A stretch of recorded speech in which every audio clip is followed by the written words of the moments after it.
everybody, welcome, welcome. Hopefully you're having one for morning, afternoon, and or evening, whichever part of the world you're in. Hello, hello, hello. Hi Bryant, welcome, welcome. Hi Feilong, welcome, welcome. Hi Nimby, welcome, welcome. I'm fine, yes, I'm fine, I think.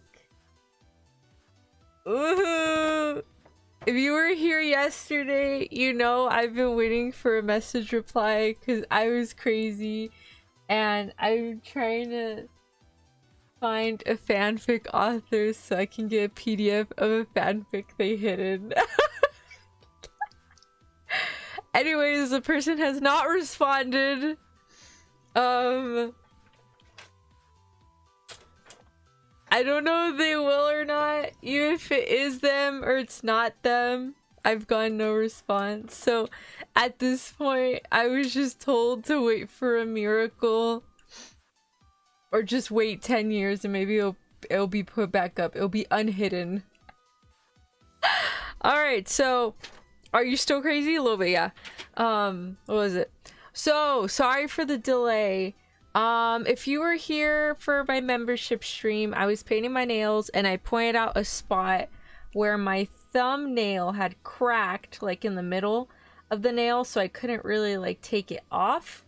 So I kept trying to prolong it and like paint over it, and hopefully like the clear coat would hold it down or any of the paint. Obviously that didn't work. And then right now it kind of ripped off. And it hurt a little bit, but now like my nails, it didn't, like, it's not skin exposed. It like, luckily it ripped. I guess it grew out a little bit, so it ripped like at the very top of the nail bed. But it's still very much exposed and right there. So I didn't want to hurt myself. I had to run over to the dollar store, get some fake nails, some acrylic nails, and they didn't have glue. So glue was not included in any of the nail packs. I was like, what the frick? And all they had was adhesive sticky. I was like, okay. So I bought that. I came home to put the sticky on the acrylic, put the acrylic on my thumb, and then cut down the thumbnail. Because it's like those long ass nails that I guess you cut down and shave them down, or you like shape them or whatever. I cut it all the way down. Not all the way down, but as high as my other thumbnail, which is very high. I guess it's still a little high, but whatever. So yeah, I didn't want my thumb to get caught on anything, and it was just really exposed. So I just had to go get fake nails real quick so I can cover up my injury. I mean, it was bleeding a little bit earlier, but it's fine now. I've disinfected it and stuff. I know you say you usually drop it and leave it, but you sure you don't want to drop another message or 10? I am so tempted, but no, I'm okay. I said my spiel really like first message because I didn't want to scare him, so I just said, look, hi, hello, I'm just a fan. I liked your fic, and you offered a PDF to somebody else for another one you wrote, so I was just wondering if I can get one. And then if it's not you, sorry about that. And then just the last message I sent real quick was just like, hey, sorry if I respond late, I'll try and answer as soon as possible. If it's not you though, just let me know. Thank you, bye. And so nothing there, so it's okay. It's okay. I know I'm crazy. I'm sorry. It was really good, and I didn't think to message on Discord, and I had my hopes held high, so I don't know. Is it because of your work or because you're clumsy? Either way, you might want to invest in some gloves. Oh no, my nail broke, so I'm clumsy. So when I grab stuff, my nails just kind of bend. So I think what happened is I might have grabbed something and I bent it and it cracked at like that particular point. So I think that's what happened. That's usually what ends up happening. I had bought fake nails before. The last time I broke my nails, I broke like 3 of them down in the middle area, so I had to go buy fake nails. I don't know where they're at though. I lost them. I have no idea. Anyways, let me write down my parameters. So 3 stars, equals we'll watch. 2 stars equals maybe. And then 1 star. 1 star is a solid maybe. Hi Ty, welcome. Okay, so let me pin those parameters. Let me see who we snipe real quick. For gifting, because we still have 5 left.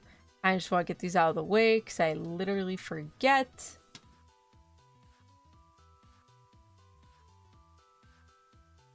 Oh, I guess if I gift it, there's not really like a little sound thingy. No, there it is! Okay, it's working again. What the heck? It wasn't working before. Whatever. Alright, who do we get? We got Ayush. Got Edwin. Got High of the High. You got Weemumin now and Nexus. Hello, welcome, and glad we were able to get you. Cool. Alright, I've given away all the free memberships for this month. Awesome, cool. Alright, so the way this works is I go over the new anime season. Once we're done going over that, I go over the previous one and just kind of talk about the ones I did watch.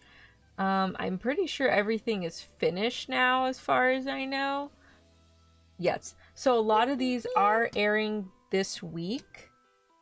Yeah, the 4th, the 5th, the 8th. Oh my god, this is getting a season 2! I love this one! Oh my god, I love this one. This one looks really good too. Yeah, this one I'm excited for. Okay, sorry. Hi, Kyoko. Welcome. Hello, lurk for a bit while I'm at the gym. Oh, hello, welcome. Getting your exercise in. Must be nice. Never been. Oh, I get it. Oh. Anyway, so. Yeah, that's how it goes. Please do not take any of my opinions to heart. This is all just entirely my opinion. Anything I say, please take with a grain of salt. And I usually go into this blind, so if there's one that I am sort of aware of... Oh, something in the second season. I didn't even watch the reboot of the first season. I'm going to this blind. If I have seen anything, though, it's just because YouTube popped up with, like, trailers and stuff.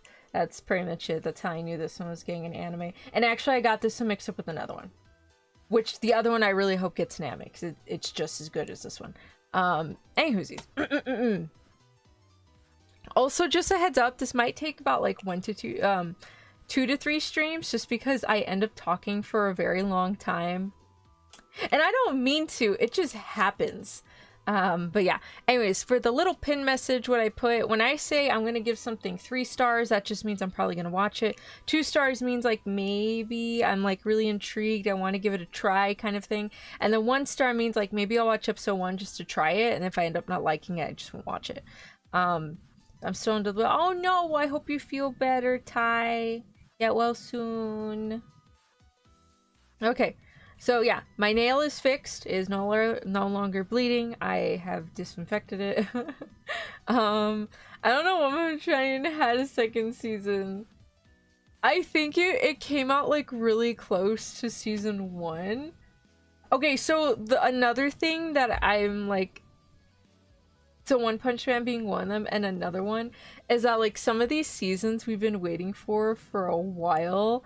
And I feel like it's gonna be really hard for people to get back into it because they're probably gonna have to rewatch it.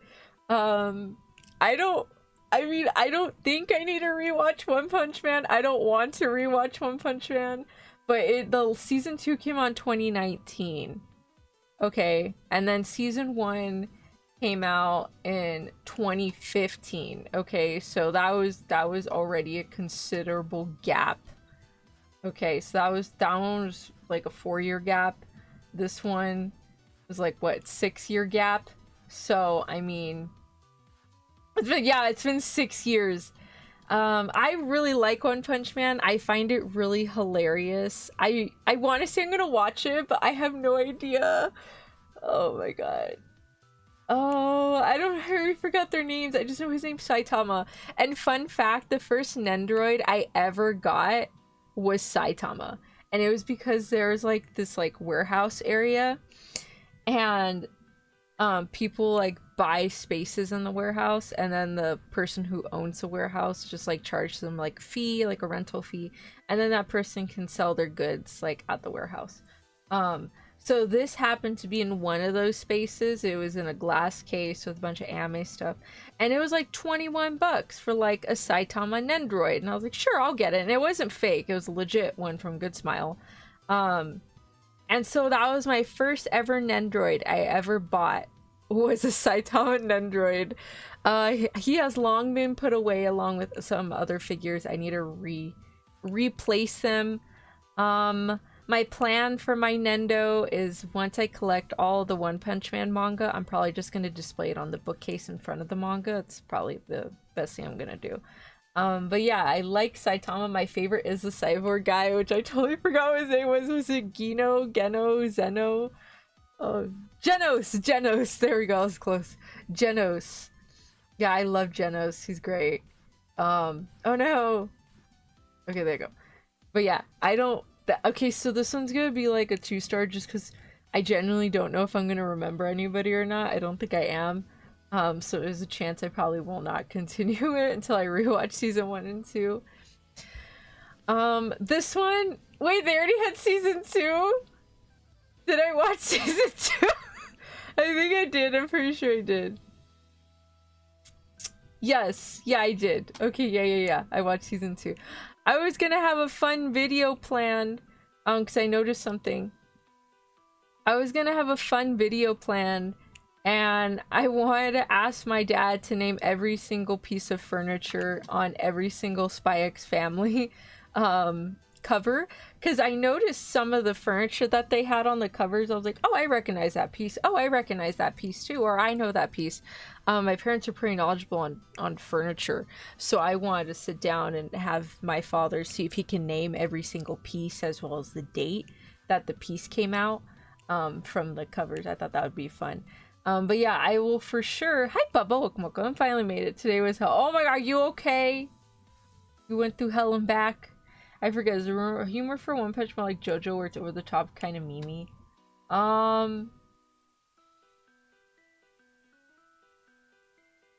Sorta. Like, okay, so the main humor of One Punch Man is like everyone's super strong and they just think he's just some regular dude, that he's really not that strong. But he's in fact the strongest character, I think, in the series.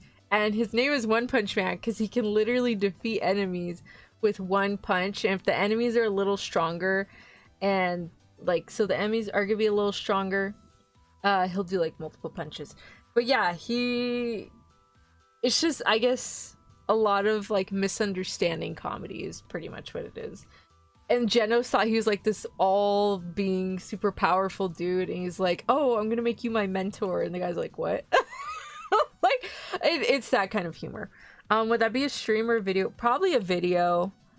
Just so in case I need to edit out something, or like, you know, just so we can just relax and record it on our own time. So it's probably gonna be probably just a video. Oh, super ultra busy day, but mostly my fault. Stayed up till 3 playing the new Digimon. I saw an ad for that. Is it good? It looked cute. I really want to, like, after I pay for Lena's stuff and the new assets, I should probably buy the new AI game, but I really want to buy and play Silent Hill. I want to marry the fox guy. I want to appreciate his pregnant art on a better level. Anyways, what was it? Yeah, I totally understand. But yeah, it looked really good. Yeah, I mean, the cover of the game looked good. Anyways, I will be watching Spy X Family Season 3. I've been reading the manga, I want to say, since... Oh man, what chapter? it was kind of early on when it first came out, like when the manga first started being serialized, and people were saying, "Oh yeah, read it, it's really good. It's kind of interesting." So I read it, and I was kind of hooked. So I'm still kind of up to date on it right now. But I really love Spy X Family. It is absolutely hilarious. It's just amazing, but I'm a hard Digimon. What? You're a diehard Digimon fan? I had no idea! Wow. Did not know that. I like Digimon, but like, I've only watched the anime. And I tried playing the games, and then I just never finished. I think I got really lost, too. The Digimon games kind of confused me about as much as Pokemon Dungeon games, and I never finished a Pokemon Dungeon. Anyways, alright, My Hero Academia final season. I have not kept up to date with the anime just because I already finished the manga, and so for me, I was kind of done. You know? Am I gonna pick back up the anime just to finish it out? Probably, but it's not really a priority, I guess. It's not like a concern of mine. That sounds familiar. But yeah, so the final season's coming out. If you're not up to date with the manga, you're gonna love the final season. It is really freaking good. Alright. But yeah, not watching that for sure. This one's 3 stars.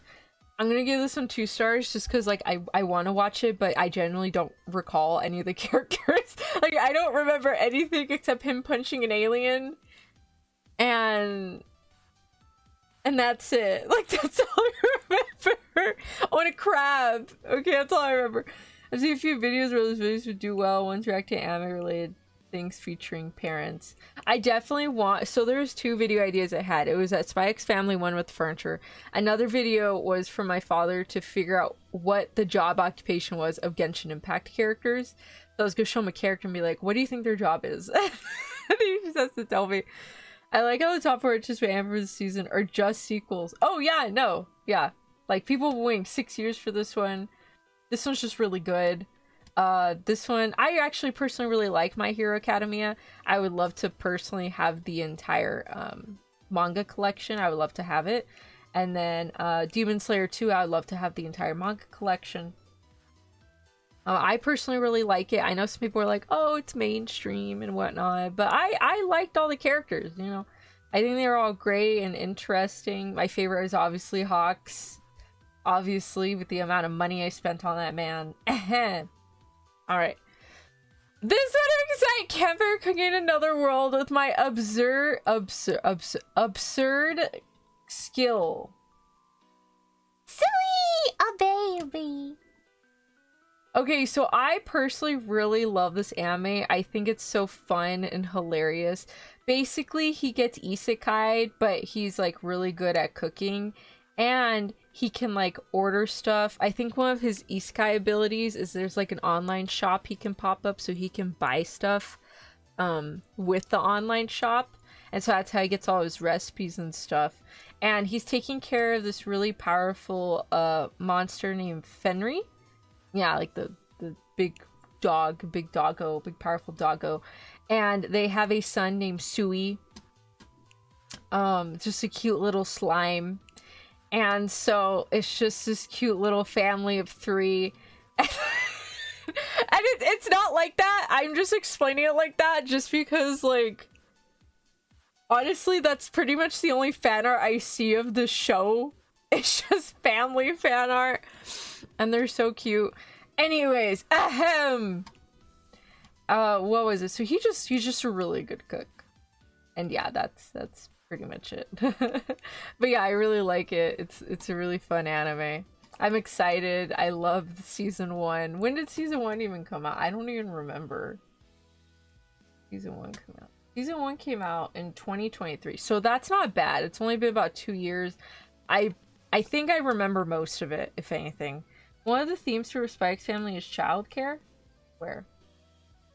Oh yeah, well it's because like they take care of like it's a family, and so sometimes the episode will focus on Twilight or will focus on Yor, but mainly focuses on like Anya and what she's doing, but it switches perspectives of the 3 in the family. But yeah, it's kind of kind of what that means. Alright, my friend's little sister has it in for me. I don't know, I'm already kind of not liking it. Okay, I'm sorry, I'm gonna turn off my background music because it's distracting me. I know it's supposed to be background music, but it's distracting me. What is it? I'm probably not gonna watch this, but I'll read the description for y'all. If a girl teases you, that means she likes you. Unfortunately, Akiteru knows from experience that isn't the case, because every girl he interacts with shows him nothing but scorn, and he's not scored a single date from it. Luckily, he's more concerned with securing a spot for him and his game development buddies at his uncle's business. But when his uncle throws him a condition that involves playing the part of his daughter's boyfriend, Akiteru has no choice but to take it. What will his best friend's sister Iroha, who bullies him relentlessly, think of the news? Wait, what?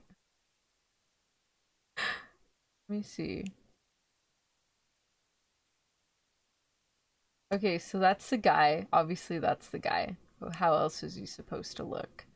And then I'm assuming... I don't know. I feel like it's gonna be like a love triangle. I don't know. I really need romances to speak to me, like in a unique format. In a unique wording style for me to be hyped for it. I know the one last season was really good, something with the flower. I know that one was really good, and I've kind of been keeping with the manga on TikTok. Like when a new chapter comes out, I just read it on TikTok kind of situation, so I'm somewhat up to date. I live under a rock action spy. Are you serious? I thought you did a spy mission. No! Oh my god. Okay, so Spy X Family.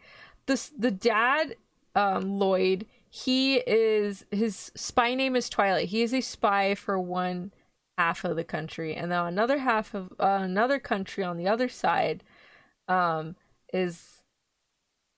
was it West and East? I forgot what spy he is, but he's trying to make sure that the two countries don't go to war. Okay, and in order to do that, he needs to become friends with this political leader on the opposing side and make sure this guy doesn't get any funny ideas to start a war. And so he infiltrated the country, and he adopts this little girl named Anya, who is a psychic, so she can read people's minds. And he doesn't know that. So, when he went to go adopt her, he's like, oh yeah, I need a kid that can do this, this, and this. And she read his mind. She said, oh, I can do that, that's this and that. And he's like, really? And she's like, yep. He's like, all right, you're a smart kid, I'll adopt you. So he adopted her, but then he needed a wife. And this chick over here, she's an assassin for the opposing like country. And so she is single, and she didn't want to get reported to the police for being single because that's suspicious. So she ends up with Lloyd, and they decide to get married so that they don't get arrested for suspicion. And so they get married, and they're a family, and they have no idea about each other's identities. The only one that knows is Anya. So she knows Lloyd is a spy, and she knows Yor is an assassin. But Yor doesn't know anything about like their abilities or anything. And so that's the premise for Spy X Family. It's very good. Oh, Tony, there's a hot theory that the main target is also psychic. The main target? Oh, Desmond? Yeah, that he can read minds as well. Yeah. Yeah, I've been seeing that there's like hints and stuff, and even in the recent chapters, the wife has been very afraid, and she says, I think my husband's an alien. I feel like he can read my mind. And she's freaking out about it a lot. And so I see where that theory comes from, and I do believe in that theory. I think she might be right. I do think something is up with the guy. He just has stitching on his head. So they might have done something, you know. I don't know what, but yeah. Okay, so I'm probably not gonna watch this. To Your Eternity. That sounds familiar. I feel like I have this on a DVD. Never mind. Mm-mm. I'm looking at the picture. I'm getting that mixed up with the different one. Interesting. I don't know anything about To Your Eternity, but if you have been watching it, season 3 is coming out. Is the show good? I know it's hugely popular. Yeah, I personally like it. I think it's good. Last Spike's Fantasy was wild. You see Yor go all out for several episodes. Half comedy and half shonen, yeah. Yeah, there is a lot of fighting because there's spies and assassins and stuff going on in the background. But it is really funny too. So, like, there's one scene where Yor gets shot in the butt and her butt hurts so bad, and Floyd thought she was in a bad mood, so they want to date. And during this date, someone tried to assassinate her. And so they put poison in her drink. And when she drank the drink, what was it? The poison actually cured her her injury. And so she was totally fine. And so later on when she got hit in the butt again, was it the butt or the leg? I can't remember. She got hit again, and she told Floyd, let's go on a date. I want to go to that restaurant again and get that one drink. Obviously, the drink didn't work again because it didn't have poison. So she was really upset, and she was like, oh my god, I'm in so much pain. You get increasingly more common for shows to get a pretty high rating. What is? Could be wrong, though. Oh, half comedy, half shonen, yeah. All right, this one I might watch. This seems really interesting and kind of cute. I saw a clip of this on TikTok the other day, or like a trailer thing. All right, I've come to eat you, so softly utters the mermaid Shio as she emerges from the sea and takes high school girl Hinako by the hand. Hinako lives alone in a town by the sea and possesses an unusually delicious body that is irresistible to nearby monsters. To ensure that she matures to the best condition, Shiori seeks to protect Hinako, also that someday she can devour every piece of her. What will become of Hinako's feelings as this looming unjust death closes in on her? So her girlfriend's right here, the mermaid, and that's Hinako. I don't know who that chick is. I'm assuming she might be another monster. But I saw a clip and it looked absolutely hilarious. There was a monster trying to eat her, and then she like absolutely demolished and ripped apart the monster, and she said, hey, no, this is my prey. I want to eat Hinako, you know, and she's like, oh, did I get saved? And then the next second she's like, oh, you want to eat me too. They look really cute. All right, so second season of Ranma One Half. I personally, when I was watching the original Ranma, when I used to have Hulu, I enjoyed it a lot, and sometimes when I would get scared at night, this would be like my go-to anime to watch for like the longest time. Now most nights I think I'm so tired I just go to sleep. I knock out. But for the most part, if I woke up really scared at night, I would just watch Ranma One Half. It's my go-to one. Alright, so next one. So I did actually read this manga. I got this mixed up with a completely other manga, which was called The Villainous Within, or The Evil Within, or The Villain Within, something like that. Something Within. I got that one mixed up. The MC for that one is also very cool. So, this one. Alright, May asks for one final thing. In the middle of a ball, Scarlett's fiancé Kyle suddenly called off their engagement. She's falsely accused of being a bully, and people unfairly call her a villainess. The aristocrats and noble families all denounce her. For years she had put up with this abuse and idiocy, but she can't take any more of it. At her wit's end, she asks for one last favor, to give him a good fist in the face. So begins Scarlett's story of revenge against Kyle and his cronies, a fantasy about an elegant yet rebellious fighter who doesn't let anyone take advantage of her. So this one is not an isekai. She is herself, and she just happens to be really good at fighting, and one of her, like, the way she fights is hand-to-hand combat, and she has these leather gloves that I think have, like, magic crystals on the fist, so when she hits you, it's supposed to hit hard, and her love interest is the blonde guy. If you do want to read the manga, it is completed. I think it was completed about 2 to 3 years ago, so I am really happy that this one got animated. I'm gonna be honest, I totally forgot what happened. I was getting this mixed up with another one, and when I did remember, I actually don't remember what happened.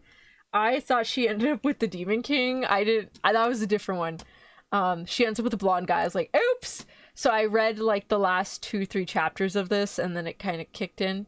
But even then, I kind of forgot. So, I mean, yeah. Anyways, I'm gonna watch this one. This one's gonna be 5 stars. I think this one came out today. Actually, I saw a few clips this morning. Was it? But yeah, I think this one came out today. I think this one came out today too. Yeah, actually, you know what? Let me see. Let me see what came out today. I will not disclose what website I'm using. If you find it, you find it. If you don't, too bad. Alright, so let me see what came out today. Alright, yeah, the May... Okay, so May Ask for One Final Favorite. That one came out today. The Eternity, My Hero. Okay, so the Spy X Family one also did come out today as well. The Little Sister one. The Ranma 1/2 one. Oh, episode 4 of Who Made Me a Princess almost came out. Okay, it looks like a lot of them already either A, came out yesterday or they came out today. There's like a ton of titles. Like a ton. Off the chart, pussy. Alright, let me see. Seems like becoming increasingly more common shows get pretty high rating. I thought about watching the Mermaid anime, but I don't know. It looks kind of cute. I mean, we're barely like at the top of the scroll bar, so there could be other ones that you might want to watch instead. It looks really cute though. I mean, when I was religiously watching weekly anime, there may be one or two really good anime for the year, yeah. Or that one transcends into like anime pop culture or something. Like Free Run. Free Run's a good example of like the anime to watch. Themes, magical section. What? Where? Where? What did you check? What are you looking at? Which one? Oh, that one? Yeah, it's because Ranma switches between a boy and a girl when he gets into hot water. It's an interesting genre, that's all I'm gonna say. Definitely Crunchyroll. What, this one? Oh my goodness. Oh yeah, Crunchyroll. Wink wonk. But yeah, that's a really specific genre people are really into. Depending on the context, it's not really my cup of tea. So it just genuinely depends. Alright, next one. My Awkward Senpai. Kanawa Senpai is considered many things, but smooth is definitely not one of them. When she meets Kamigawa, her new kohai, he's cute, a little nerdy, and easy to talk to. How will this awkward senpai be able to handle these new feelings? What is this? Alright, we're gonna watch it. Also, just a heads up, if you look at the playback and there's like bits and pieces missing from my stream, that just means like I got hit with the copyright thing, so I just had to delete that part of the video.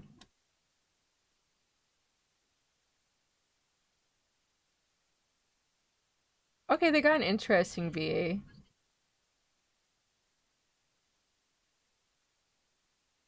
Aww.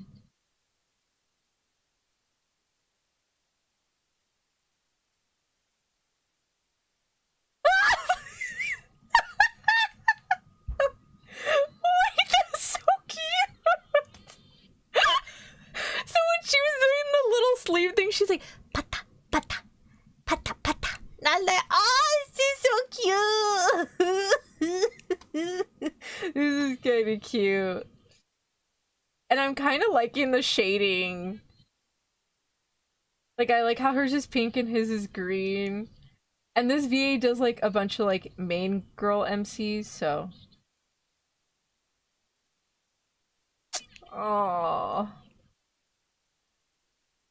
Oh.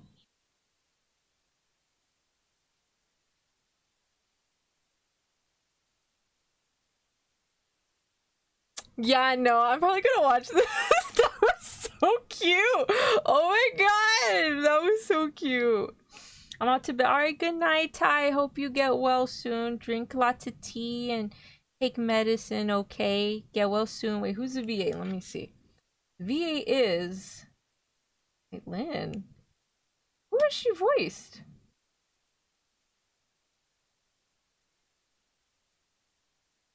She's Columbina and JP! Oh, she's Silpha? Okay. Lena? Okay. Luminous. Oh, she's Lihana. Miyako. Minato. Let's see, who else is she?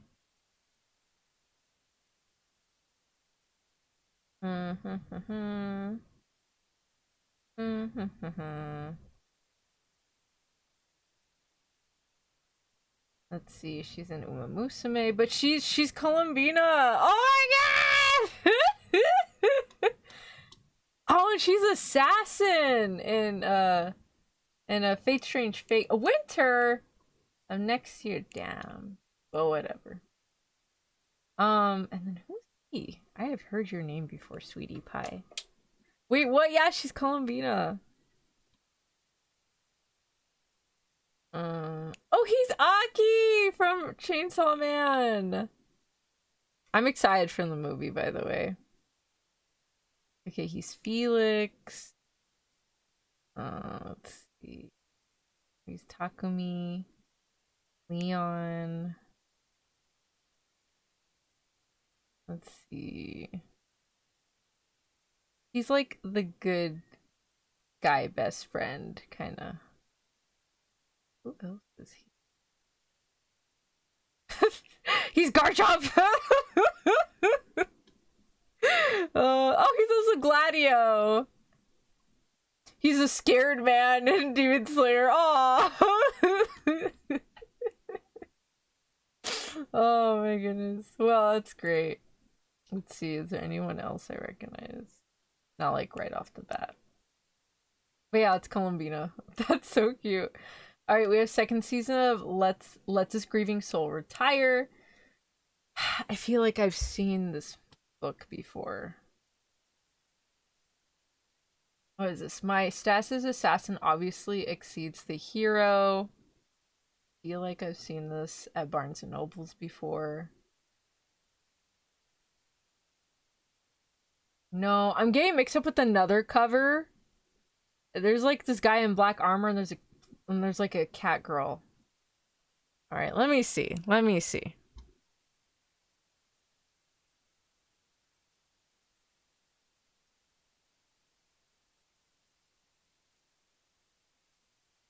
Whoa.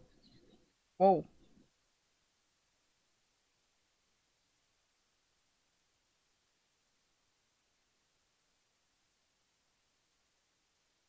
Damn! Okay, so they're sisters, by the way. She sounded really angry, too. The blonde does not like her sister.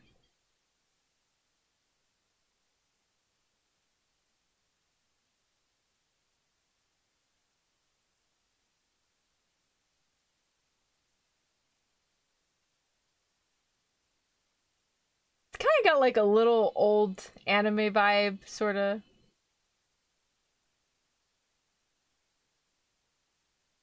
Okay, okay.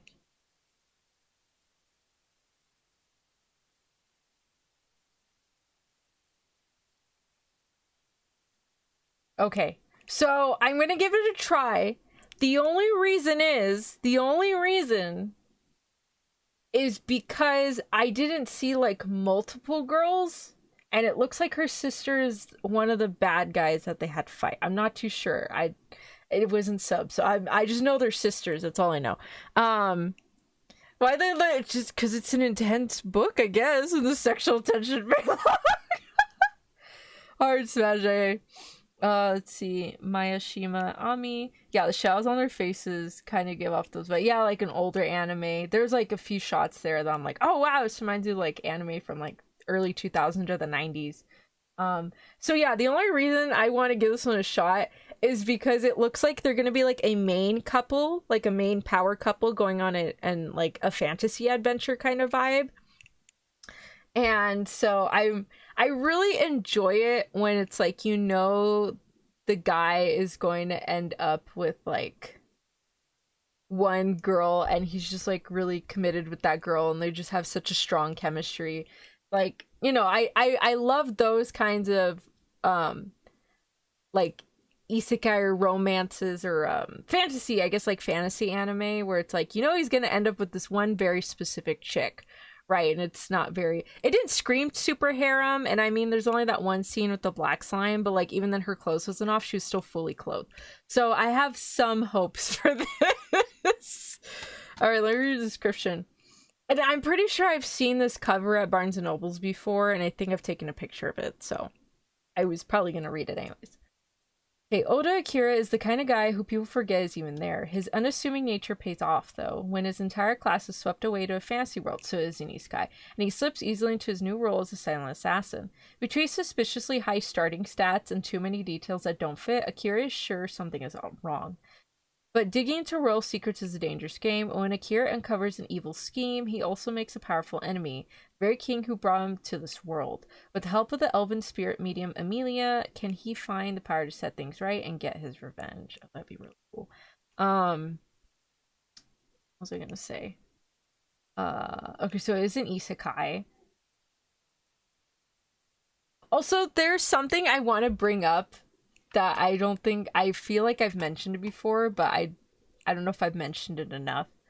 Have you guys been noticing, or is it just me? Have you been noticing that almost every single anime ending for most anime, especially if it's like a fantasy genre or like just like a slice of life, like most of the ones I've seen, literally the ending animation is just one or several of the female characters waking up in the morning or getting ready for bed. Like, I don't know why, but I feel like I see this all the time. Like, if I'm watching an anime and it gets to the end, at least one of like the main female characters or the main two female characters have like animations of them getting ready in the morning or going to bed. But this is like all genres. This isn't even like a specific genre. This is like all genres. I don't know, like it doesn't bother me, but I don't know. It's just like I've been noticing it a lot. I was like, this has been going on for like about 2-3 years now, maybe more. And I don't know. Like, I just feel like that's the usual ending animation to go with. From the PV, I don't have high hopes for this anime. Why? Oh, this is Assassin's anime. Read some of the manga. It's your generic OP betrayal isekai. Oh, okay. Does he have a harem though? That's what I need to know. Does he have a harem? Because if he doesn't have a harem, then I'd probably want to watch it. Like, I don't mind if a girl or two shows up every now and then, but I want him to be committed to Amelia. I want them to be together, okay? Or a scene where they're starting off into the sunset. Yeah! Yeah! I mainly see the bedroom one, though. A few years ago, all anime was opening, let's go full throttle, and then ending, time to calm the fuck down. It just seemed very generic to me. Oh. I don't know. I just feel like that's an ongoing trend now, is like, the anime closing, if you have a female character in the show, she's either going to be getting ready in the morning or going to bed. One of the two. Alright. A hero without a class who even needs skills. Classes are given at the age of 10. The presence or absence of skills greatly affects life. Errol, the son of Sword Princess Farah and Magic King Leon, has been branded as classless, but even without job or skills, Errol believes he can persevere through effort. Let me see the animation on one. Just let me check it out. If it looks decent, maybe. Whoa, it's a big screen.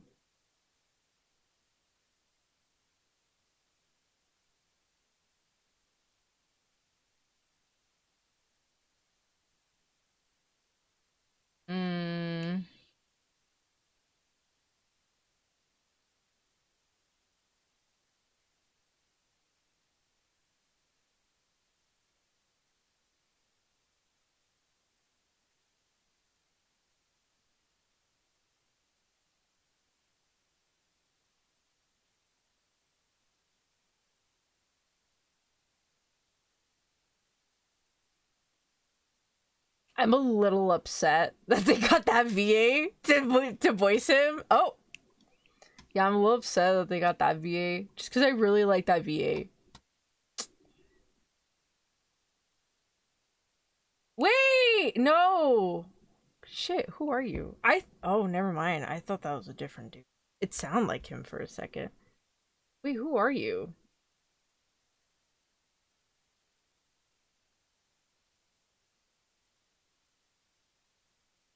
Does he?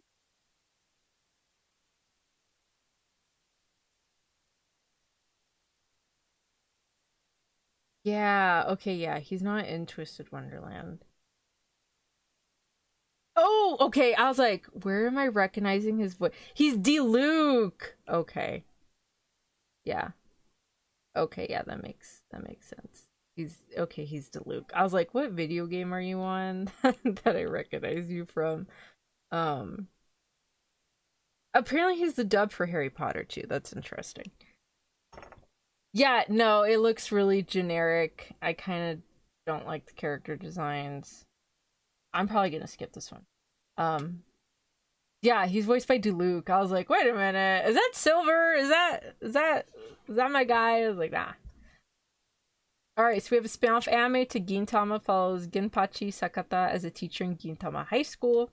Never watched Gintama. Don't get mad at me. I'm so sorry. Okay.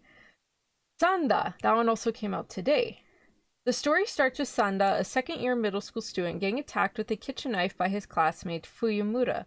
While Sanda couldn't make sense of the situation at first, he gradually came to believe that Fuyumaru's actions were just mean acts stemming off from the latter having a peculiar puberty phase. What? But that was all actually a misunderstanding. Fuyumura is seriously questioning if Sanda is actually a descendant of a certain family. That didn't tell me jack shit. Hold on. The animation looked kind of bad. Yeah, no, it was pretty bad. What is this?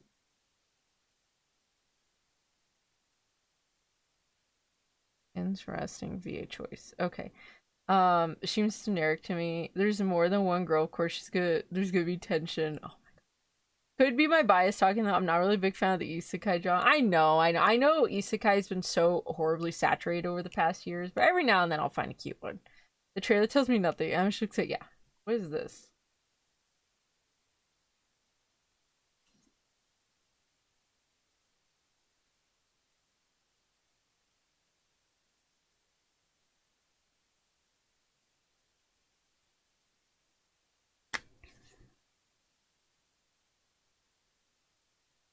Who is the main character? If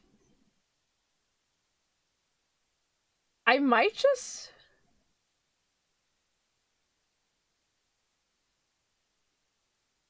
what the fuck? What? What? What the fuck is this?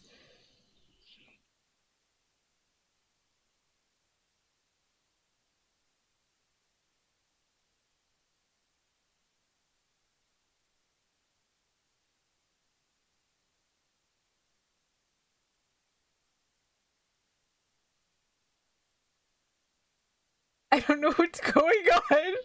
I have no idea.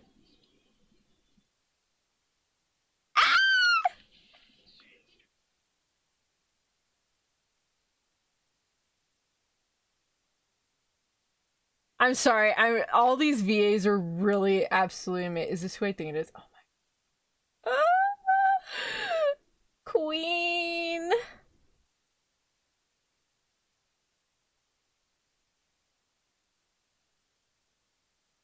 Oh my god, I thought she had more roles. I thought she did.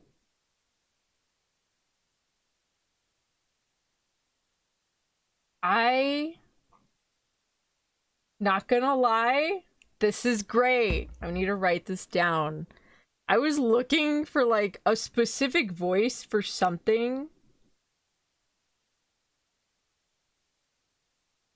What was it? I was looking for a very specific voice for something. I will not disclose for what. It's just a personal thing. And I really like the way this VA sounds. Did I already write them down though? Yeah, I think. Yeah.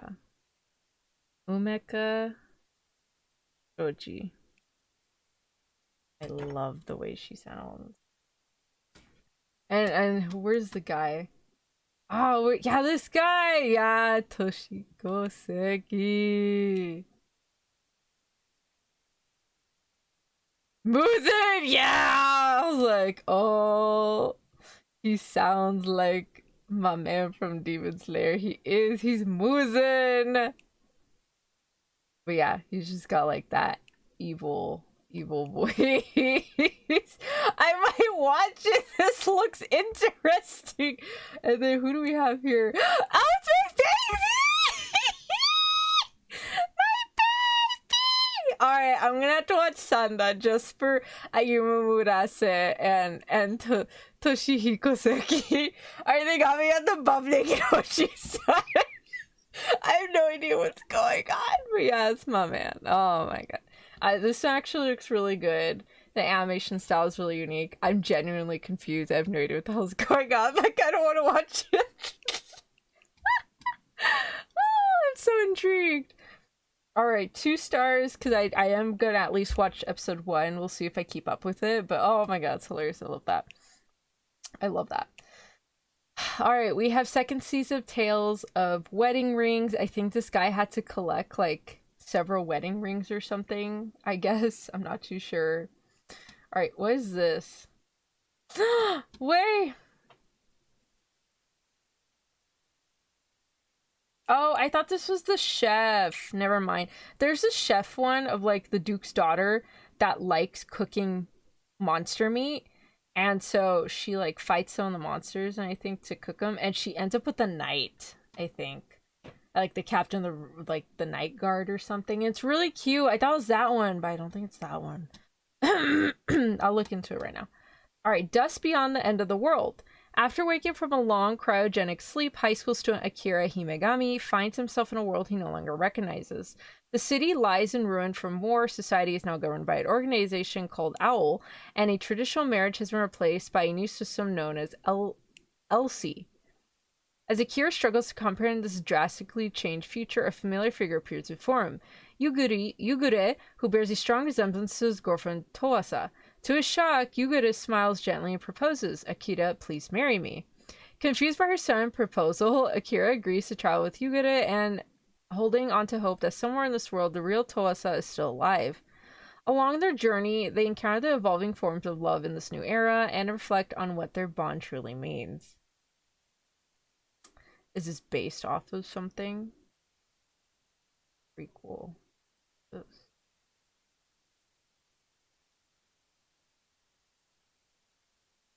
Is this based off of?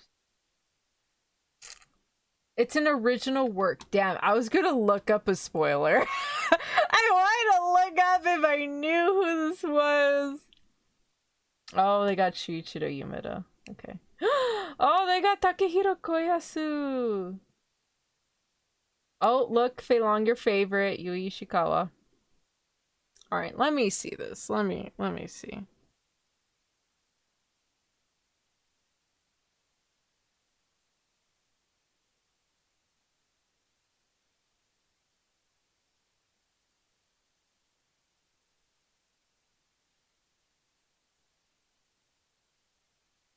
Whoa, what? We got Star Wars? What is this? I'm sorry.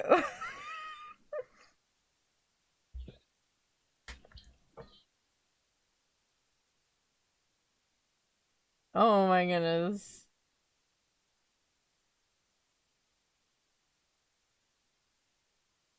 I don't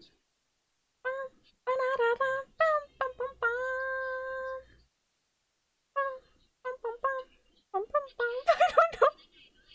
There's ninjas too.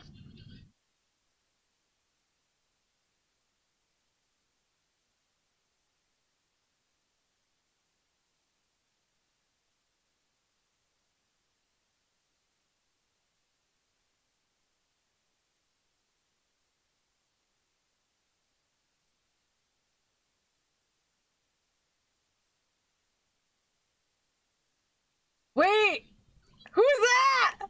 They look so cool. Who is that?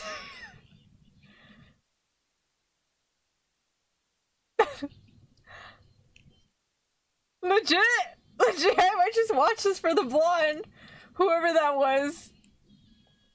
And the animation doesn't actually look that bad. It looks decent. Doesn't look that bad. Who's the blonde? Who's the blonde? Who's the blonde man? I need to know. I need to know, please. Alright, let me see. Elcrom, Title Ban. Who have you voiced Title Ban? Oh my god, it's Jack! Oh, I know he's gonna sound really sexy. Oh my goodness. Oh, Gwen Tao. Wait! Okay. Oh man. Alright, yeah, I'm probably just gonna watch it for the blonde. I'm so here for the blonde. Yeah, it's Jack's VA. I was like, where have I heard that name before? Actually, was that him narrating at the end? That sounded like him. Let me see.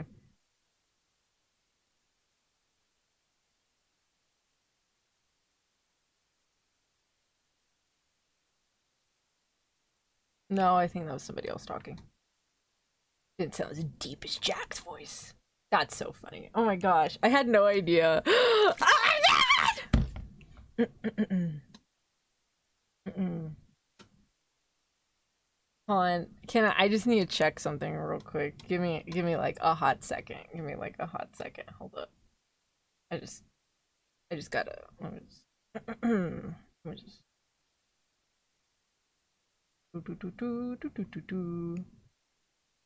I'm just gonna check something real quick. I'm just gonna give me a second. Okay. Nothing to see here.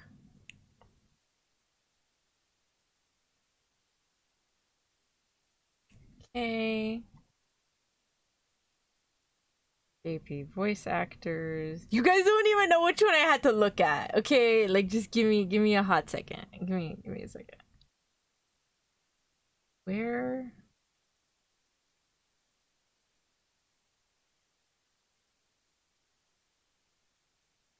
Okay. Just checking something real quick.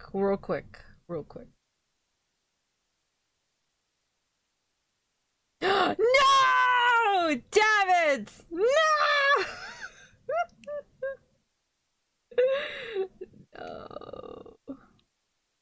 Does he really? I don't think he does. Does he? Hold on.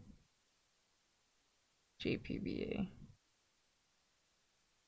No, it's not! Why is Google trying to throw me off? Oh my gosh. Google, you're wrong! You're wrong! I was like, that's not his VA. Never mind. Okay. Alright. What? Oh, no. Wait. Rio. No, he doesn't. Okay, we're good. Okay, we're good. I recognize his voice though. I think he's Oz. Let me see. Oh. Oh, I see now. Anyways, ahem. Sorry, I'm just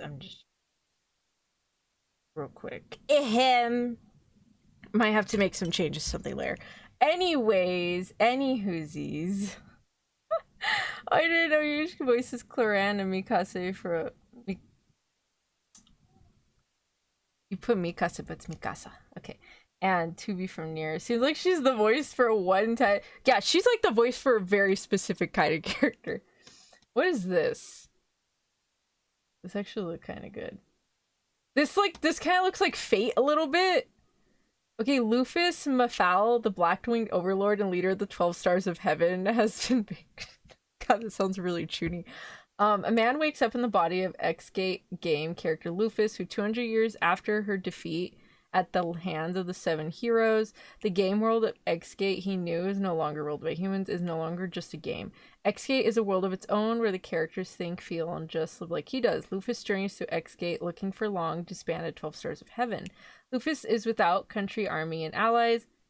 Isn't this just the level 99 Demon Lord anime? My question remains as the real reason an anime is reincarnated into...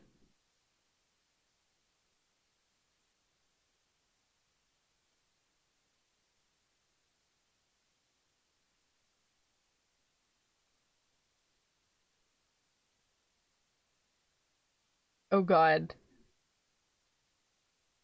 Audio track, no. Japanese original. Oh, yeah, it tried doing like the AI English audio over track, and I was like, oh no, I'm okay.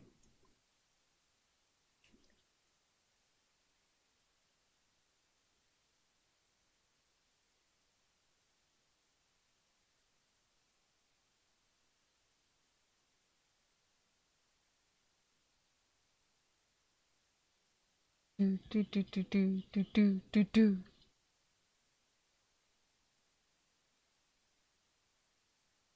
So wait, he reincarnates as himself? Or in her body? That's what I'm trying to figure out.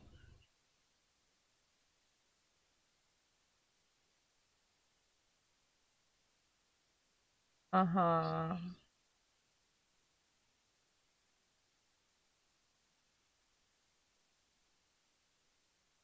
So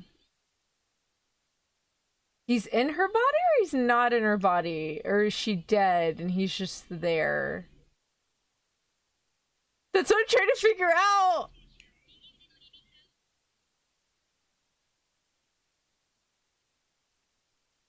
Uh-huh.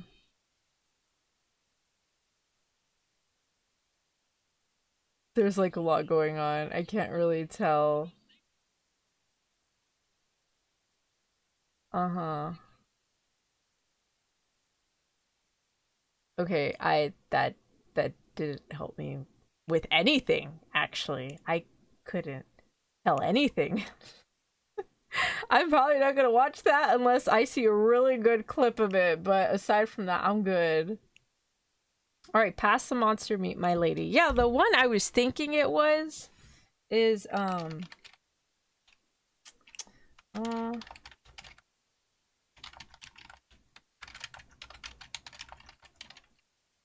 and marries a knight. Let me see.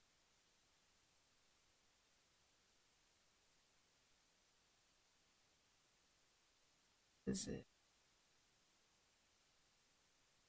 Oh my god, there's so many. Uh Manga about girl who cooks monster meat. Is it her?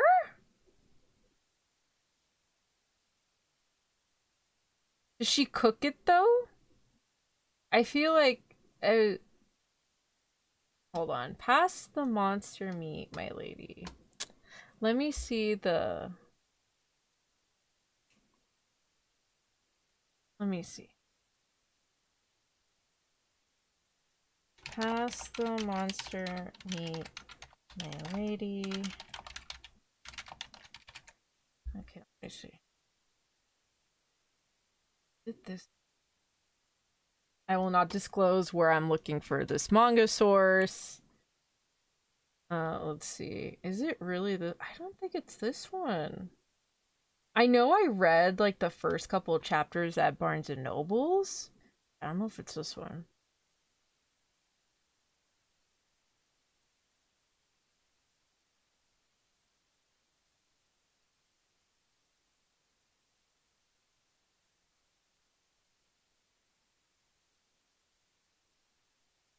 Oh, it is this one!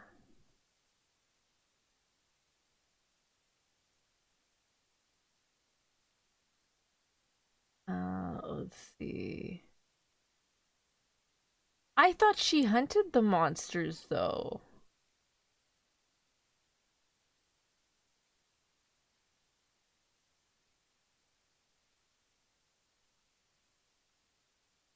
Does she cook? I could have sworn she cooked. I remember.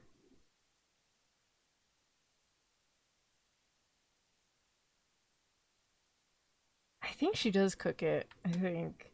Okay, so it was this one. Never mind. I was looking at a few pages of the manga. It was this one. Okay, so this one I am excited for. Yay. All right, we are watching. I am for sure watching this one. 5 stars. I read a little bit of the manga when I was at Barnes and Nobles. Let me see how it looks. I want to see what VAs they got.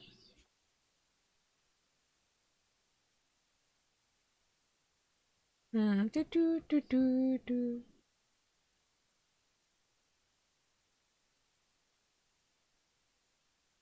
He sounds familiar, but I'm like not 100% sure.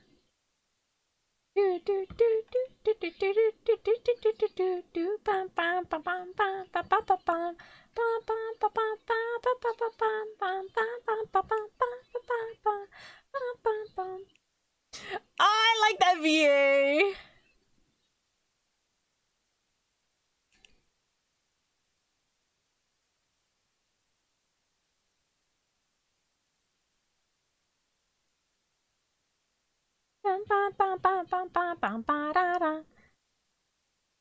Yeah, okay. Okay, they got a pretty good cast of like, okay, Tetoban again. Yeah! I've never heard Jack speak that slow before. Yeah, he sounds way calmer in this one than his other roles I've heard. Okay, so this one's 5-star. I definitely do want to watch this one. I did look at the manga and I took a picture of it like way back when I was at Barnes and Nobles. Alright. This one also already came out. Yano-kun's Ordinary Days. Always reliable and kind-hearted Kyoko Yoshida is named the president of Class 2-1. On the first day of school, a boy named Tsuyoshi Yano arrives late, covered in injuries. Due to her caring nature, in addition to Yano being seated right next to her, Kyoko cannot help but worry about him and how he got those injuries to begin with. After cautiously following him home one day, she learns the truth. He is just extremely clumsy. I got you. Kyoko soon finds herself constantly worrying about Yano, both at school and at home. Not realizing that she is falling in love with him, armed with the first aid kit, Kyoko makes it her mission to care for Yano's mishap-related injuries as romance between the two begins to blossom. Okay, this reminds me of the one where the guy was extremely unlucky and his pink-haired girlfriend was so very strong. I think it was like the girlfriend's name was in the title. She's so strong or beautiful or so pretty or cute, something like that. And every time something's gonna happen, she'd always prevent it from happening, and she just ended up making him so much happier. And she was like really committed to like making her boyfriend the happiest boy ever, you know. It kind of reminds me of that, except she was really strong. She actually could prevent most of his accidents. Wait, if your scale goes up to 3, what is a 5-star? That means for sure I'm gonna watch it. Okay, so some titles I actually give 3 stars, but like I might not end up watching them. If I give it more than 3 stars, that means I'm for sure gonna watch it. Like it's not even up for debate. Like for sure I'm watching this one. For sure I'm watching this one. And if I give 3 stars to like, oh, I like it and I want to watch it, but like there's a chance I might not watch it, you know. But this one I am for sure gonna watch. This one seems kind of cute, but it just kind of reminds me of the other one. And I like the art style and the character designs of that one better. So I probably won't watch that one. We got Isekai Quartet 3. So this company just has all their characters as chibis and they do a bunch of fun stuff. Alright, this one is my gift level 9,999 unlimited gacha backstabbed in a backwater dungeon. I'm out for revenge. This looks really generic. I don't even want to watch the animation for that. When the light is kicked out of the concord of the tribes, his former comrades instantly turn on him. Light escapes his diabolical act of betrayal by the skin of his teeth, only to find himself in the deepest part of the abyss, the most dangerous dungeon in the realm. To avoid being eaten by carnivores and monsters, he uses the unlimited gacha sole magical skill. Where it previously only produced junk items, this time May, a gorgeous level 9,999 fighter in a maid outfit, springs forth. Fast forward 3 years, and Light has carved out his own kingdom in his backwater dungeon, summoning more beautiful level 9,999 warriors who swear absolute fealty to him. Now a powerful level 9,999 overlord himself, the Light plans to descend to the surface to take revenge on his betrayers one by one. So, like, this is just a gacha game turned every gacha gamer's fantasy. Wet fantasy. I gotcha. Okay. Probably not gonna watch that. Alright, Chitose is in the ramen bottle. Insults aimed at Saku Chitose are a dime a dozen. Nicknamed Class 5's womanizing scumbag, he is constantly slandered online by those jealous of his popularity. Oh, is this a harem anime? No, I'm not gonna watch it. But I'll read it for you guys. I'm not gonna watch it though. Luckily, that barely makes a dent in Saku's confidence. Outside niche internet forums, he is a reputable figure his schoolmates admire and a model to his teachers trust. As his second year of high school commences, Saku reunites with his old friends and befriends new ones, all belonging to the school's social elite. However, the fun is cut short when Saku's former teacher instructs him to convince his shut-in classmate Kenta Yamazaki to return to school. Wishing to wrap things up quickly, Saku Saku visits Kenta's house the next day, but the task proves more challenging than he expected when he discovers that Kenta is firmly and fully on Saku hate train. If he wants to preserve his impeccable image, Saku must find a way to win over Kenta and bring him back to school. I don't know. Is the guy even on the cover?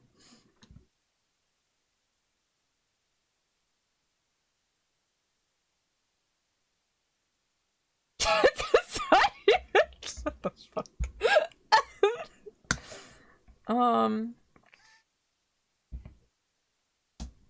I am genuinely curious. Let me see. Let me see.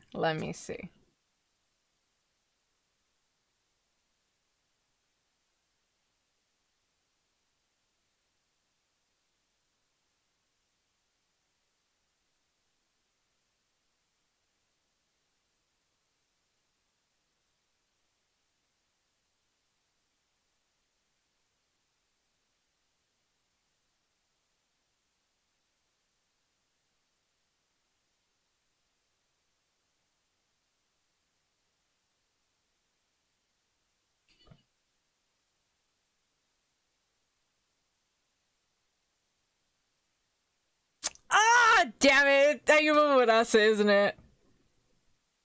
No, it's not. Oh, it sounded like him. When he was saying that in a mean way, it kind of sounded like Ayuma for a second.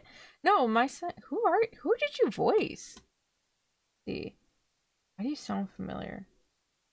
Dude, he hasn't even voiced in anything except Kaito.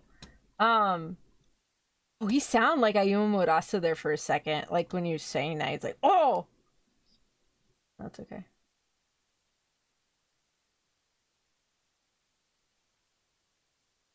Da, da, da, da, da, da, da, da.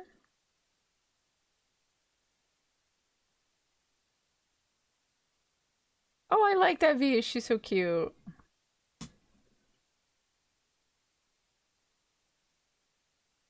Wait! I like that voice actress! Is that Rumi Okubo? Ah, Rumi-chan! Ah. I like Rumi Okubo.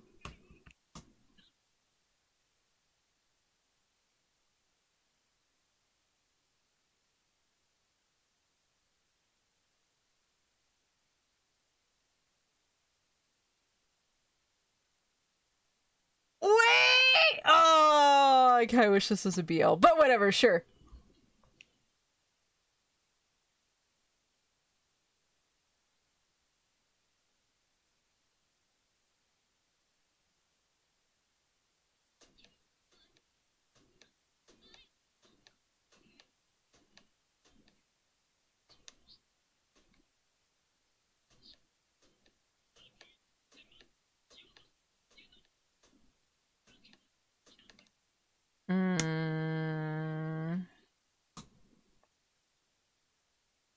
Okay, I'm gonna give it 1 star.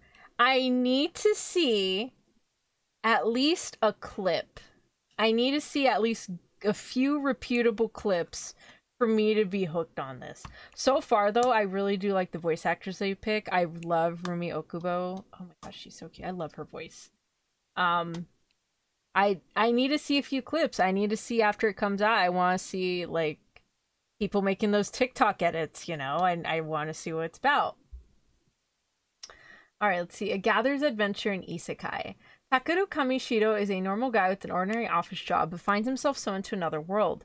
Takeru starts his new life in Madius, a world with swords and magic, fully equipped with multiple skills. Not only does he have enhanced physical and amazing magical abilities, but also the power to search for valuable items. With the cheat skill he's been provided, Takeru starts his new adventure in the new isekai. Okay. I don't know. It didn't catch my attention. What is it? This looks cool. I like the composition of this poster. Wand dance. Kobaku Kotani is starting high school and he plans to do what he always done. Go along with his friends, keep quiet and not draw too much attention to himself. After all, it's hard enough to get by with a stutter like his. Why make things worse by staying out from the crowd? But then he sees another first year Hikari Wanda dancing like no one is watching. Or like she doesn't care who sees her. It makes Kabuku wonder, could he reach that same freedom? To find his way to Wanda, he does something he never thought he could. He joins the dance club. After all, every routine begins with a single step, right? Join Kobaku and Wanda as they freestyle their way to life and love.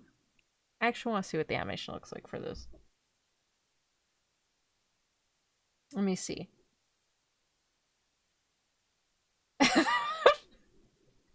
Once you said you said might change your mind. So I said, okay, let me see.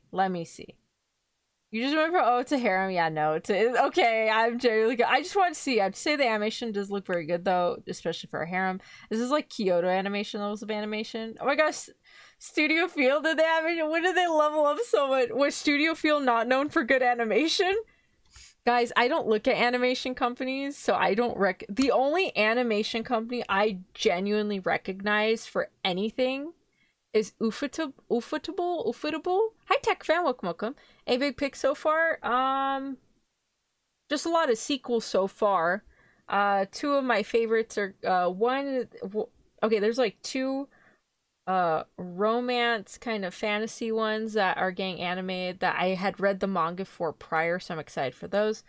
And then the sequel obviously for Spy X Family, as well as the camping one and a few other ones as well.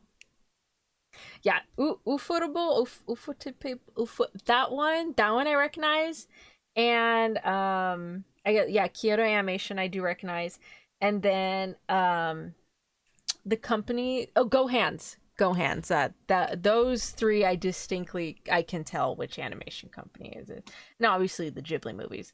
Aside from that, I don't recognize other animations. Sorry. No, I'm sorry. I don't like the animation. No, I'm sorry.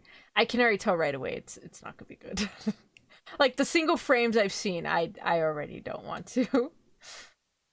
Okay, inexpressive Kashiwada, inexpressive Uta. Yeah, the two I'm looking forward to is this one because I kind of read a few chapters of the manga, and then this one I read the entire manga and it was very good. Alright. Okay. With the smirk, Uta disregards his single-digit test score and searches for a new source of amusement. He is soon captivated by his classmate Kashiwada, a mysterious student who consistently wears a blank face. Uta conspires to break her placid demeanor through scares and mischievous schemes, though his tactics always seem to backfire. Uta is known as the class clown, is constantly disciplined by his teacher, who claims his face gives it away. To no fault of his own, he lacks control of his emotions and facial expressions.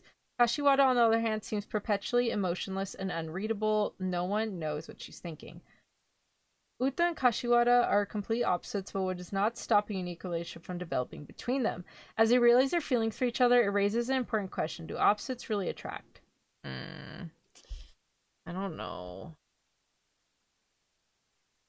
Now, because I feel like this is a common trope where you have a female character who can't really express herself, and then you have an opposite male character who is either really expressive or is helping her express herself. Except for Ahaden-san, so he has like he has a really expressionless expression as well, but he kind of understands her in a way that he can like help translate what she wants to tell across, and she's just very quiet for her, I think. But yeah, nah, I'm okay. Oh, fucking shit. Okay, so, I actually have volume 1 and 2 of this, and, oh, I got water on my keyboard. Oopsie. I have volume 1 and 2 of this of Kakurio Bed and Breakfast for Spirits. I have volume 1 and 2. I ended up not continuing to collect it because there's other manga coming out at the time that I want to collect instead, like Workman of the Rose King. I started collecting the Dragon Goes House Hunting one, Horimiya, Bungo Stray Dogs. So there's a bunch of mangas already collecting, and I dropped several of them. This is one of the ones I dropped. I did watch season 1. I don't think the animation was that good, and I did enjoy season 1. Unfortunately, because season 1 came out in like 2018, which was 7 years ago, I don't remember jack shit. And the animation hasn't improved. It's still kind of bad. I mean, it's not like that bad, but like it could be. But yeah, I already tried watching episode 1 and I was so lost. I remembered nothing. Absolute. And I thought her and the Oni guy got together already, but they didn't. So I'm not gonna watch season 2 because I would need to rewatch season 1. And I mean, it was okay, but I would rather just read the manga, honestly. So, yeah, what happens is the grandfather makes a deal with this Oni who owns like an inn, and he said, "Oh yeah, you can marry my granddaughter," because the grandfather had debt, and so she don't want to marry the guy. So she says, "Well, I'm a really good cook. Can I just like have a shop open at your inn and just like charge people for the food I make, and I can just have my own little bed and breakfast?" He's like, "Sure, that's fine," and so that's what she does, and yeah. It's literally been 7 years and I don't remember. I don't remember anyone's name. I don't know what anyone looks like. Yeah, no. Oh, does season 2 come out or is it gonna come out? So Need Fish season 1 free run. So it sounds like Komi-chan can't communicate or something. Haven't watched it, but I remember it being extremely popular. Yeah, I think this is a popular genre that's kind of coming out now. The thing with a lot of trending genres or trending storylines is that works that have similar storylines are more likely to get adapted. Like there's this one book, The Thursday Murder Club, and I was watching the movie with my parents, and by the end of it, it kind of reminded me of Murders in the Building, and I thought, why did this book get picked up to get made into a movie? I knew it because it came out like a few years ago. So this wasn't something like instantaneous that they picked up and made into a movie. I think lately, because of certain like mysteries that are getting popular, they're gonna start adapting more books and genres similar or storylines similar to at least like Murders in the Building, Elsbeth, Murdoch, all those, High Potential, those kind of mysteries that have like a quirky main character that solves mysteries in their own way, or they have a cast of quirky, unlikely characters like that. Yeah, kind of like that. Like you have a trending storyline that was very popular, so they're gonna start getting licensing to get storylines similar because it worked out so well for other stories. So I think that's kind of where they're going with that, maybe, or maybe it's popular. I don't know. I have no idea. All right. The banished court magician aims to become the strongest. The strongest. I kind of like the character designs. I'm intrigued. Oh, let's see. Oh, we got Shuichiro Umeda. Oh, I like that guy. Ishiro Akira. Oh my god. Hikaru Hirokawa and Sue. Oh my god.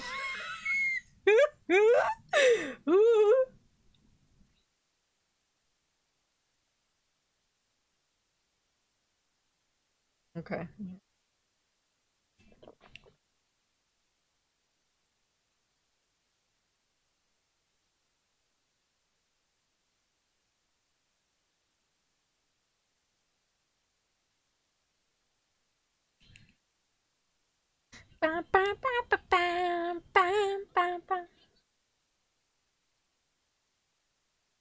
I feel like the animation is gonna fail in some scenes. Like, I don't know, it doesn't look like as smooth. Yeah, it looks really choppy.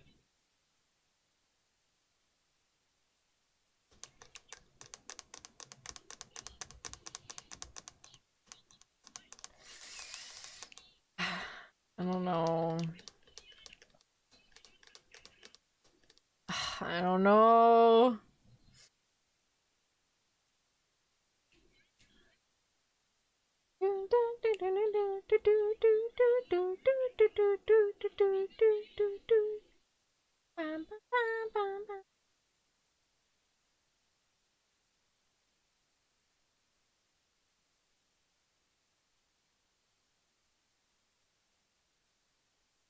You know what? I've watched like not as fluid animation. It's pretty bad. It does.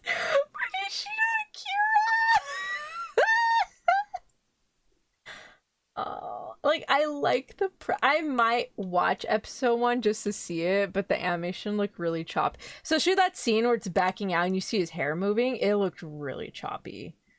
So, wait, what is this? Dad is a hero, mom is a spirit, and I'm a reincarnated. I didn't even read the description. I'm so sorry. This party doesn't need an incompetent magician who can only use supportive magic. You're fired, Alec Ygritte. Suddenly, Alec, a court magician who had joined the Crown Prince's party to help him conquer dungeons, was banished from the party. And not just the party, but the Crown Prince's harassment has banished him from the royal palace as well. And a friend from the Magic Academy approaches Alec, who is at his wit's end. Hey, Alec, do you want to try to conquer the dungeon with us again? And so, together with the friends he used to party with, Alec begins his second journey in life, with the adventure story of a former court magician who has been abandoned. 4 years ago, the lasting period, a party of 4 that had been called legendary, has gradually spread its name around the world. Yeah, it's okay. Sort of like the rollover so unlikely couple trope. I feel like it's kind of like the antithesis to how people understand the romance genre. Something like that. What does antithesis mean again? Isn't unlikely couples just tsundere? Some of them do have like tsundere personalities, and some of them just kind of like have a shy personality. Not really how I understand unlikely couple. I feel like two people from two different worlds. Yeah. I don't know, the animation looks really janky. And then what is this? It's really cute. I'm always a sucker whenever MC has like parents that like just are lovey-dovey and they're so cute. Why is my wife running down? Okay. Okay, being a girl of both spirit and human blood, 8-year-old Ellen, the power over elements, though not traditional for element kind, she has the power to transform her surroundings by manipulating the elements of the periodic table. What? On top of that, Ellen has a great amount of scientific knowledge due to being a scientist in her past life. During the war against neighboring kingdom, Roval Van Cryft, the hero of the kingdom of Tenball and the eldest son of House Van Cryft, as well as Ellen's father, was fatally injured. However, the spirit who fought by Roval's side, Lady Origin, brought him to her realm to save him from the clutches of death. Lady Origin, who happened to be the queen of the spirit realm, as well as Ellen's eventual mother, is one of the most powerful spirits in existence, making little Ellen quite powerful in contrast to her innocent looks.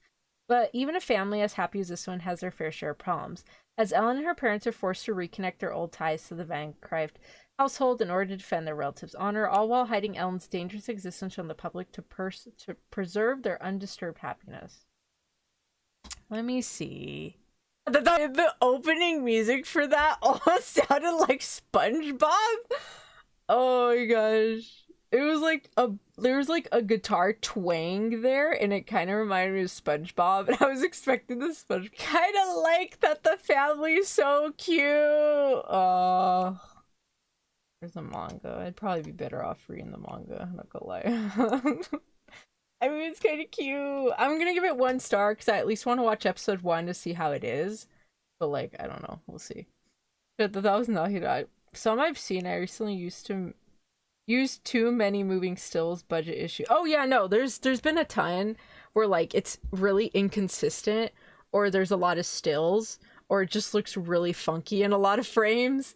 That was the case for several last season, but we'll see. It might be pretty good in like 2008, but it's like 2025. Right? Yeah. It wasn't bad though. It was okay. So I don't know. I'll get a watch. Alright, so this one's Uma Musume Cinderella Grey, so this one's part 2. I watched the other Uma Musume, and I probably should have watched this one because it seemed really good, and then the anime is like really the the game's really insane. I unfortunately don't have the game downloaded. I kind of wanted to download it, but I don't know, you know. Is it a lot? Like, am I gonna get hooked? I'm afraid if I download it, it's just gonna like sit there and just sit there. Like, I don't know, I like Uma Musume, but I've literally looked through like several of the characters that pop up randomly like on TikTok and stuff, and so far there hasn't been like a horse girl where I genuinely just love her design, you know. Like, at least in Azur Lane there's like 2 or 3 characters I really love. Hell, I even want a Lustrous figure. I want the biggest one they have, but that's really expensive. But yeah, I don't know. I don't know. I didn't get into Uma Musume. I'm sorry. So sorry. All right, Mechanical Mary. Wealthy, handsome, and successful Arthur Luis Zetas is no stranger to the greed of people. Constantly downing those around him, he has no faith in humanity, thus he makes a request for the perfect maid, a robot maid. However, his butler is unable to acquire such a servant due to technological limitations, so he finds the next best substitute. Mary Evans is a former child prodigy in martial arts known for her lack of expression. Drowning in debt, she readily accepts the offer to be a maid and acts like a robot. While Arthur is often blunt towards humans, he cannot help but dote on his personal robot. In turn, Mary is moved by his drive and consideration towards her. What the fuck? He's like, I'm gonna hire you, but I need you to stay expressionless and just be a robot. And you're like, okay, do you feel that there have been shows that have been pushing the envelope when it comes to animation? Yeah, Loomis is just not really my thing. I'm not saying it's bad or anything, like, it looks great and I really would love to get into it. There's not really a character where I'm like, oh my gosh, yes, you know. But the horses are cute, though. I like learning about the horses. It's sad that some of them passed away, but, you know, so sad. But, I feel like some companies are just doing the best that they can. You know, like, if they get a licensing for something and they need to animate it, they're just gonna do their best with what they can do, you know. And that's fine. Like, sometimes budget goes towards different things. I know in certain shows, like, the animation's like not that great, but they have like really awesome voice actors, so I know for a fact, like, oh, okay, you know, they put a lot of time and money into picking these voice actors, and you know, and sometimes the story is good, sometimes it's like Goodbye Earth. I don't know how they got so many good voice actors, and it's just confusing as shit. Let's see.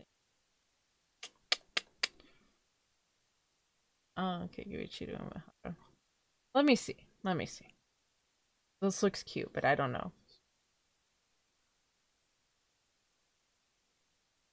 Okay, so I know there's like technological limitations and this looks like very old-timey, but they're literally playing techno music. It's like do do do do do do do do do, and I was like, oh, okay, cool. What? That's so cute.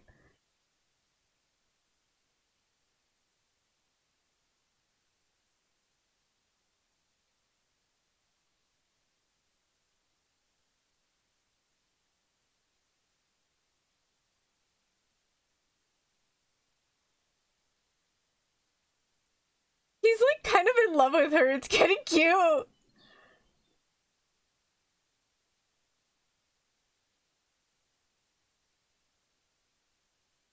Okay. I don't know. This is kind of funny.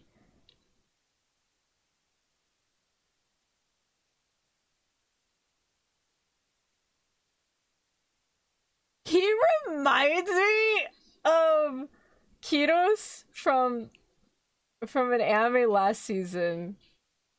This is kind of cute.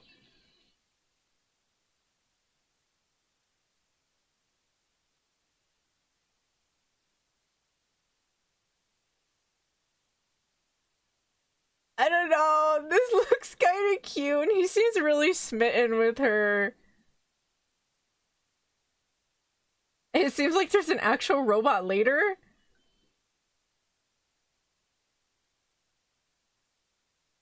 I don't know. I don't know. Yeah, the lift is what got me. Who is it now? Toyama. Robot maid waifu, don't mind if I do. Oh, she's not an actual robot. He just makes her act. Oh my gosh, she was okay. Oh, okay, yeah, it's this VA. Yeah, she does like a bunch of cute characters. Yeah, I like her characters as she does. I think some can look old timey and come off as charming, but more often than not, it just comes out, yeah, we ran out of money. Toyama now, yeah! Does she voice in Genshin? She sounds familiar. That's one of my, she's in this one. I might watch episode 1 of this. So I'm gonna get 1 star because like, maybe 2 stars because I do kind of want to watch it, but like, I don't know. We'll see. We'll have to see. You know what should have been made into an anime? Ebe. I think all those older horror RPGs should have been made into anime. I feel like that would have been amazing. Like those classic RPG games that everyone was playing back then, those should have been made into anime. Yeah, Mulan, yes! Yes, okay, yeah. She's in another show.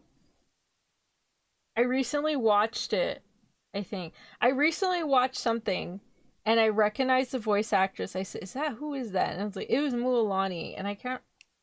What was it? What did I watch? Give me a second. Let me check.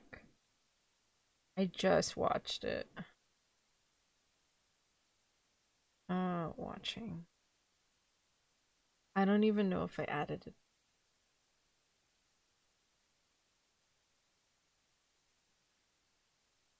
Oh, I think it's Who Made Me a Princess. I think she voices in that.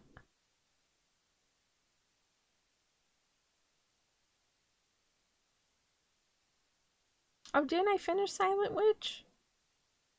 Oh, I guess I didn't see. Oh, no, I saw 1 more episode. Never mind. And Hayami Sayori have like 1 range. Whoa, no, remember that other one? Remember the anime where Raining with You? The one with the rain and she picks up the tanuki and he pretends to be a dog? That was Sayori Hayami. That was her. We didn't believe it, but that was her. Okay, so Kingdom season 6. Alright, so we have a star brighter than the sun. Sai and Koki have been friends since childhood. One fateful day at the end of middle school, she has a revelation.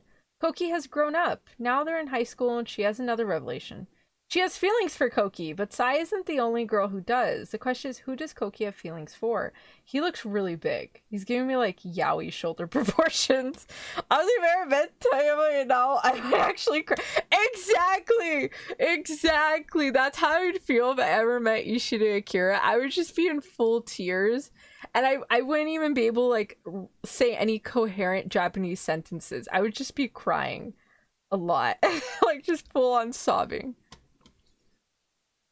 Do JP voice actors like go to conventions in Japan, or how do people meet their favorite voice actors? I know we have like anime conventions and VAs will show up, but like how do we meet like Japanese voice actors?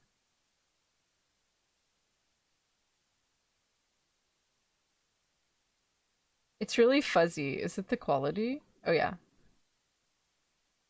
It just looks good. Oh, yeah, there we go.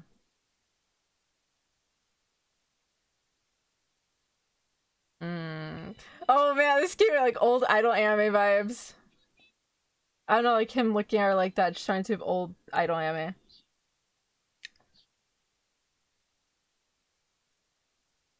Wow, his voice is really deep. I was expecting that. Why is his voice doing? Y'all just entered high school. Damn.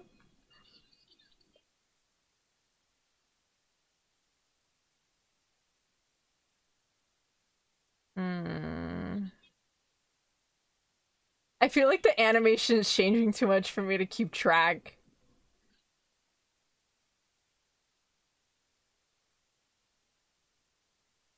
Is it me, or was there like 6 different animation changes?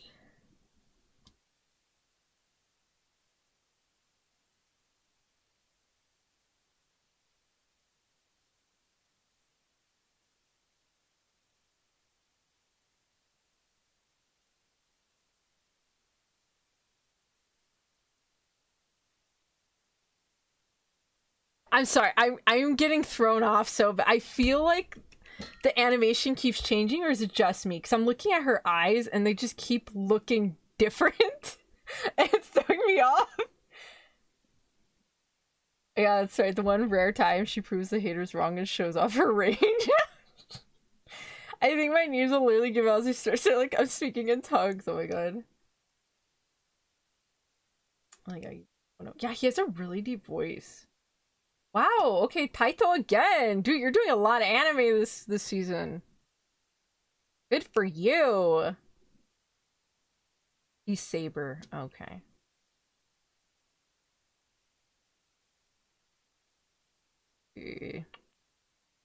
Merlot, Donji. Oh, Louis. Okay. Uh,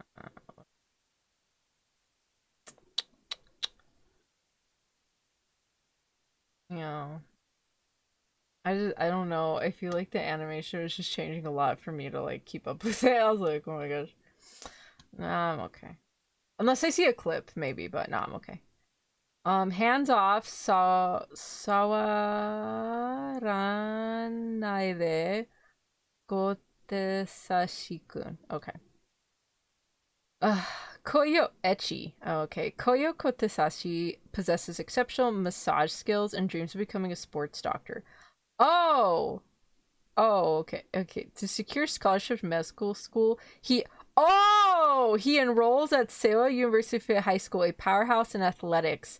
Coming from a poor family, Koyo takes up a live-in job at the school's dormitory to cover his expenses. However, he soon finds himself surrounded by a group of highly talented yet quirky female athletes. His role, managing the dorm while also tending to their physical and mental well-being. With a mix of intense training and close quarters dorm life and massage therapy. I gotta see the animation. Let me just see. Oh my god! I don't think I can show this. Fuck. Never mind. I'm not. I already see it. That looks like some Food Wars shit right there. I'm good. That sounds what it's sports massage anime. Yeah. So I had different teams anime. I was working for oh my god.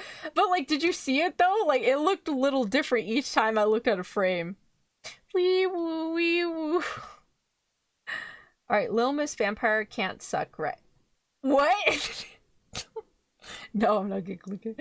As a vampire, Luna Ishikawa can be considered a unique transfer student. With her cool demeanor, she has quickly become her class center of attention. Normally, it would be nearly impossible for Tatsuta Otori, a completely average guy, to ever interact with her. However, this changes when the two are unexpectedly paired together for cleaning duty. After Tatsuta spontaneously forms a friendship with Luna, his impression of her slowly crumbles. She's not the mysterious and collected girl everyone thinks she is.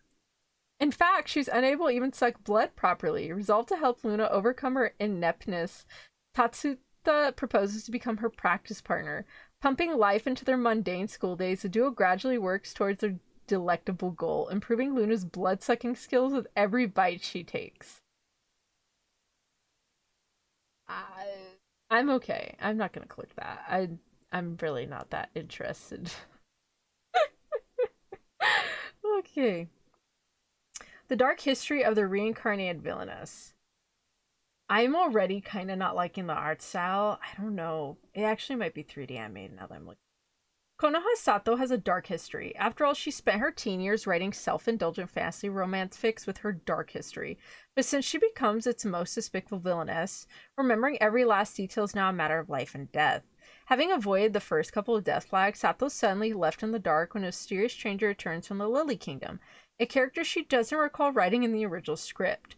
Although Yomi claims to be her ally, can Sato really trust a character she knows nothing about in such a dangerous world? 9 times out of 10, it's either A, they did end up in the book, or B, that was their previous life and they died and reincarnated as a regular person, and then they went back to their previous life.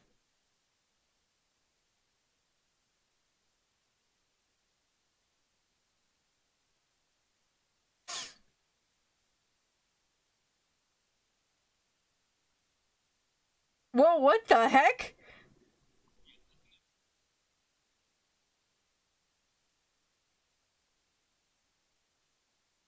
I'm sorry, I just started hearing rapping in the back to like do do do do do do, like party rap. Japanese just started playing and I was like, whoa, what's going on? Dun dun dun dun dun dun dun dun dun dun dun dun dun dun dun bum bum oons oons bum bum bum bum. Dude, it sounds like I'm in a club.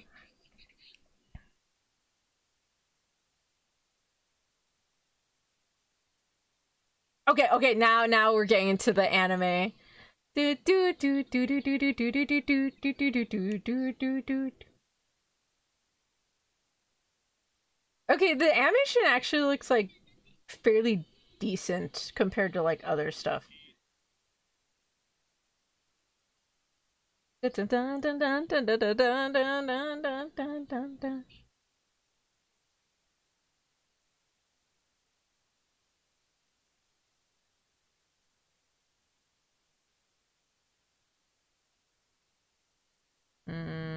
At least it looks clean.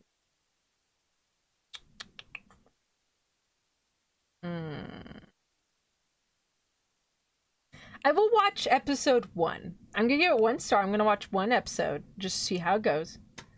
But yeah, that threw me. I thought another video started playing. That's how much it threw me off. I was like, whoa.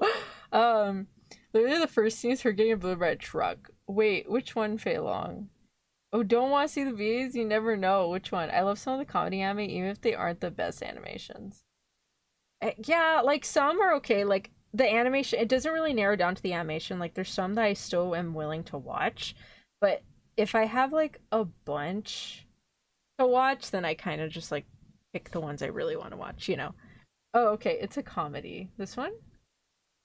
Which one? Sure, the people know it's just a meme at this point. Like they're not using it seriously as a thing in isekai. What? The one before this one?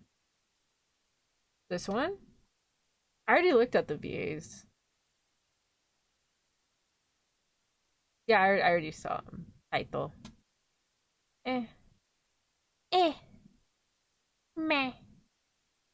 Meh. I don't know. Okay, Nosia. Let's walk and talk. Can you get up? The Noshia lie, pretending to be human. They'll get in close, trick and deceive, and they what in the poetry is this? And then eradicate each person in the vicinity from the universe, one victim at a time. The crew of a drifting spaceship facing off against a mysterious and deadly threat known as the Noshia, and having no idea who among them is really the enemy, formulate a desperate plan for survival. So among us. The most suspicious among them will be put into cold sleep one by one in an effort to complete the bridge to the ship of Noshia. So among us.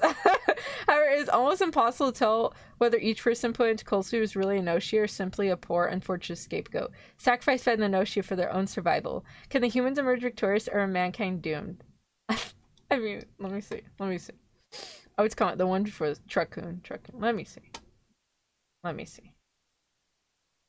Who are the guys that did Psychopasses? Oh my god, where are you, sweetie? On. I think they do the opening. Psychopass. Opening song. Okay, Ling Tosai. For it's probably really good. I'm gonna watch episode 1 at least, or maybe like the first 3 episodes just to get a feel for it. And then whatever, if it's an opening or closing song, I'm just gonna listen to the entire song because I really like that band. Let's see who they get. Oh, they got my man. Yeah, he would match Jonas. All right, really good cast. You said which band? Oh my god, I don't know how to say that. Ling Tosite Sigure.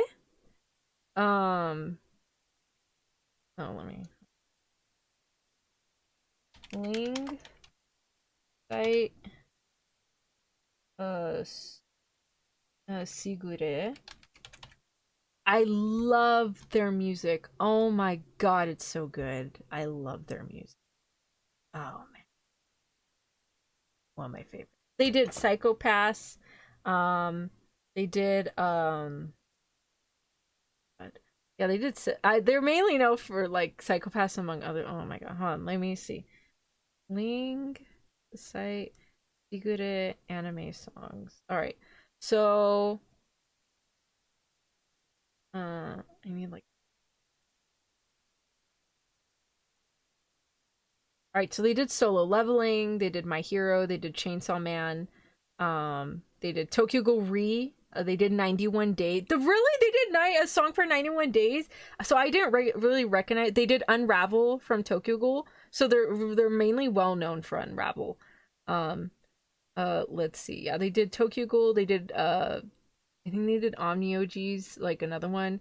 They did Psychopass. But yeah, they're mainly well known for the Unravel for Tokyo. Dun dun dun dun dun dun dun dun dun dun dun dun dun dun dun. So yeah, they're pretty well known for that one, among others. But yeah, you know it's gonna slap if they have a song for it. Like it's really good. Which one's Signal for 91 Days?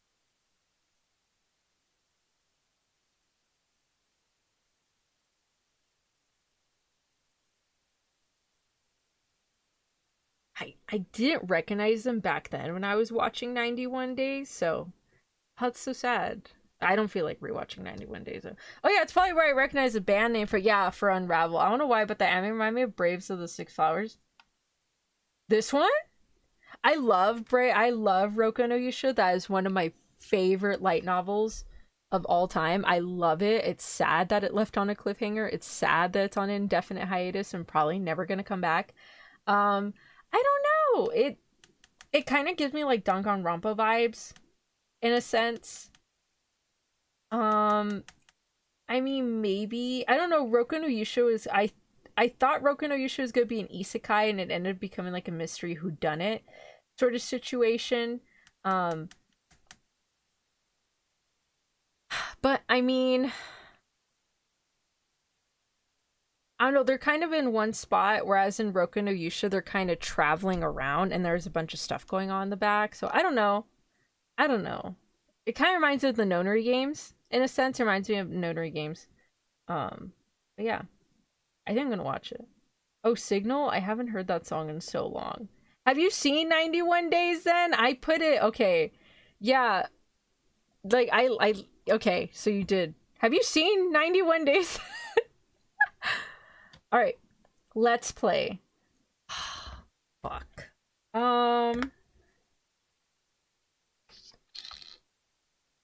It was the opening for 91. I just listened to the song off of one of their albums. Oh yeah, you should watch 91 Days if you like that song. Yeah, it's either the opening or ending for 91 Days, but it's from 91 Days. Oh fuck. Okay, Samara Sam Young is a developer in Los Angeles about to achieve her dreams with her first video game, Ruminate. That is until a popular streamer gives the game a scathing review. Even worse, Sam found out the troublesome critique is now her new neighbor. Get lost in a comedic, romantic, and all too real story about gaming, memes, social anxiety. Come for the plot and stay for the doggo. Okay, so I don't even know where to start with this one. How far down are we? We're almost there. Okay.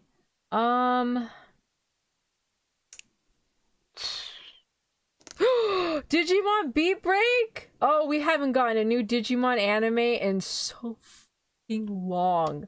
Oh my god. Yes! Yeah, I've been waiting for a new Digimon anime. Oh my god. Like I said, I really like the Digimon anime, and I never got into playing the games. But I do like collect like little Digimon figures. I even have a figure right behind. I found it. It was like $12 actually. And it was Hikari and Gatomon. And it was a little figure of them. And I bought it for $12, and then I got a discount on it too. So it was a really good find. Oh my god, I love it so much. So I do collect Digimon figures, especially of the original Digimon. Like that will always be my favorite. Oh my god, absolute favorite. But I always love watching Digimon anime, and this guy looks really cute. He looks hot. Anyway, sorry. I don't even know where to begin with this. So Let's Play was originally a comic on Webtoons. And this is very misleading. That's very misleading. She ultimately ends up with this guy, because this guy already has a girlfriend, and he ends up not liking her, and he ends up with another character, but she doesn't really admit it yet because I think she had a very bad experience with an ex where she ended up in the hospital, so she's kind of afraid of men. Oh,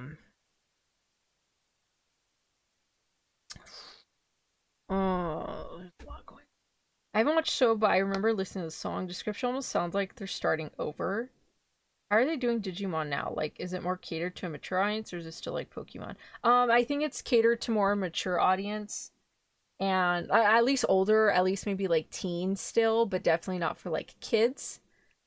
Spoilers, Tony. No, fuck spoiler. Hi, Jet. Welcome. No, fuck spoiler. I'm gonna spoil this for free. I genuinely don't think you should watch this.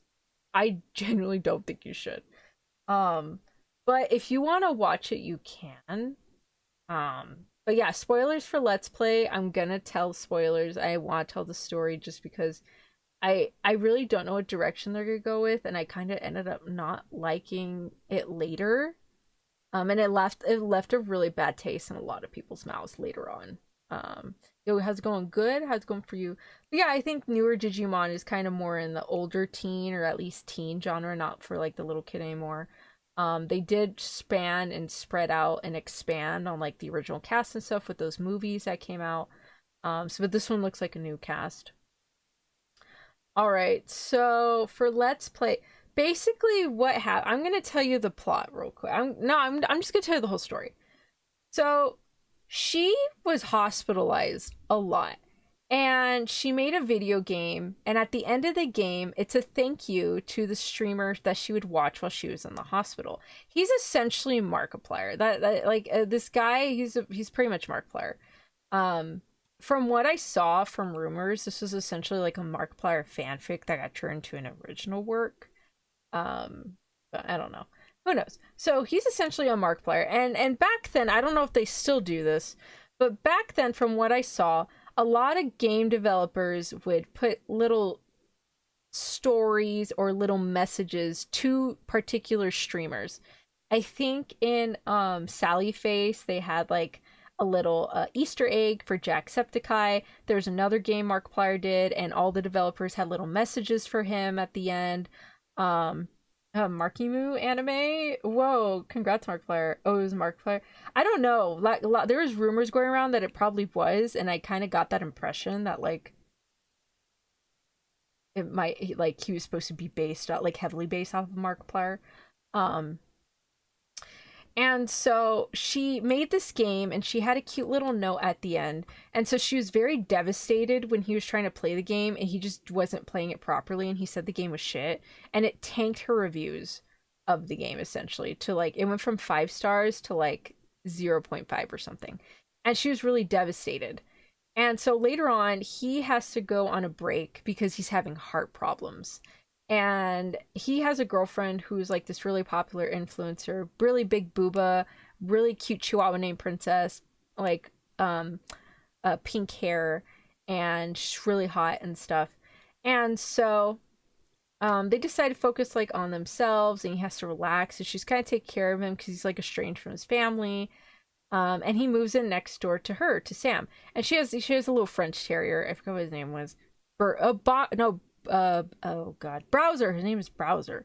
Anyways, and so they don't really develop like any feelings or anything because he's still with his girlfriend. At some point, the girlfriend and him kind of take a break, and she stops like dyeing her hair, and she kind of just wants to be true to herself because they've been kind of secretly dating and not telling anybody about it because they're kind of afraid of what might happen. But yeah, he has heart problems, so he can't play horror games or anything. Later on, he feels bad, and he ends up like finding out like she was a fan of his, that she was in the hospital, and he actually genuinely plays her game, and they end up playing like a RPG, like a online world, open world, like fantasy game together with her and her friends. And so later on, he's kind of dealing with his own thing. Actually, we don't see him very much. So she starts developing feelings for this guy, a friend of hers that works at like the coffee shop that she frequents, that her other friend owns. And so I like how it's a first feature. No, she had here. Let me see if they have her. She has giant breasts. Like, they're so big. Like, they were abnormally large. Let me see.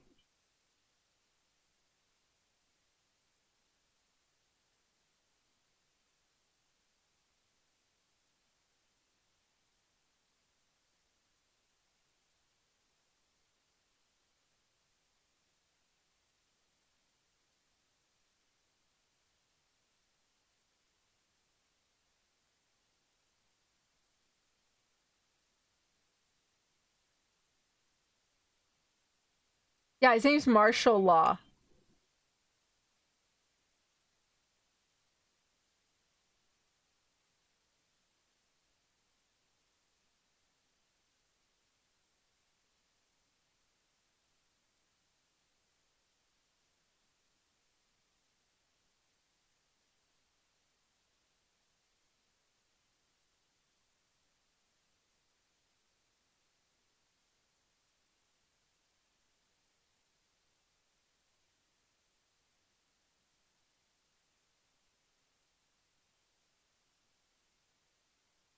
Holy shit, did they cut out his girlfriend? Why? She was actually really nice. She's really sweet. Did they actually cut her out? Holy shit, I think they did cut out his girlfriend. That's crazy. That's so dumb. I think they also cut out Marshall's friends too. Let me see. There's an issue with like two of his friends. And oh no, here she is. This is Monica. Yeah, this is Monica. Let me pull up a picture. And then this is Angela. This is who Link has a crush on. That's a weird outfit. That's an outfit she wouldn't wear. Yeah, they're taking a lot of liberties with this. Oh. Okay. Let me get Monica Let's Play. Let me show you the original photo of Monica.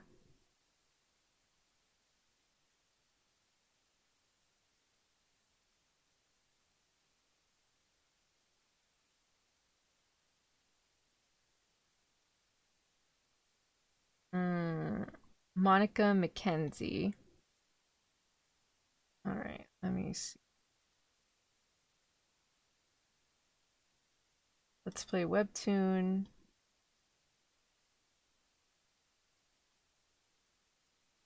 Why is it getting marketed like it's weird?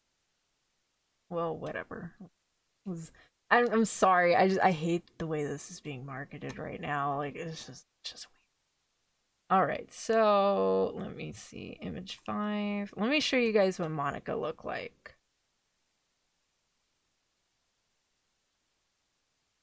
So this is Monica. This is Martial Law's girlfriend. And I wasn't exaggerating when I said that she had like big booba. Like they were huge and she was really like, and she's tall too. Like she's very tall. Tall, beautiful, gorgeous. And then let me show you Angela.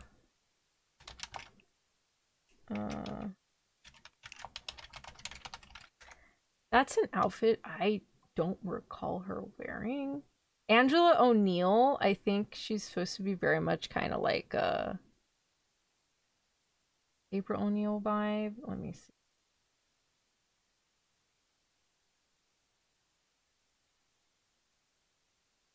Would she wear outfits like that? Here, let me see.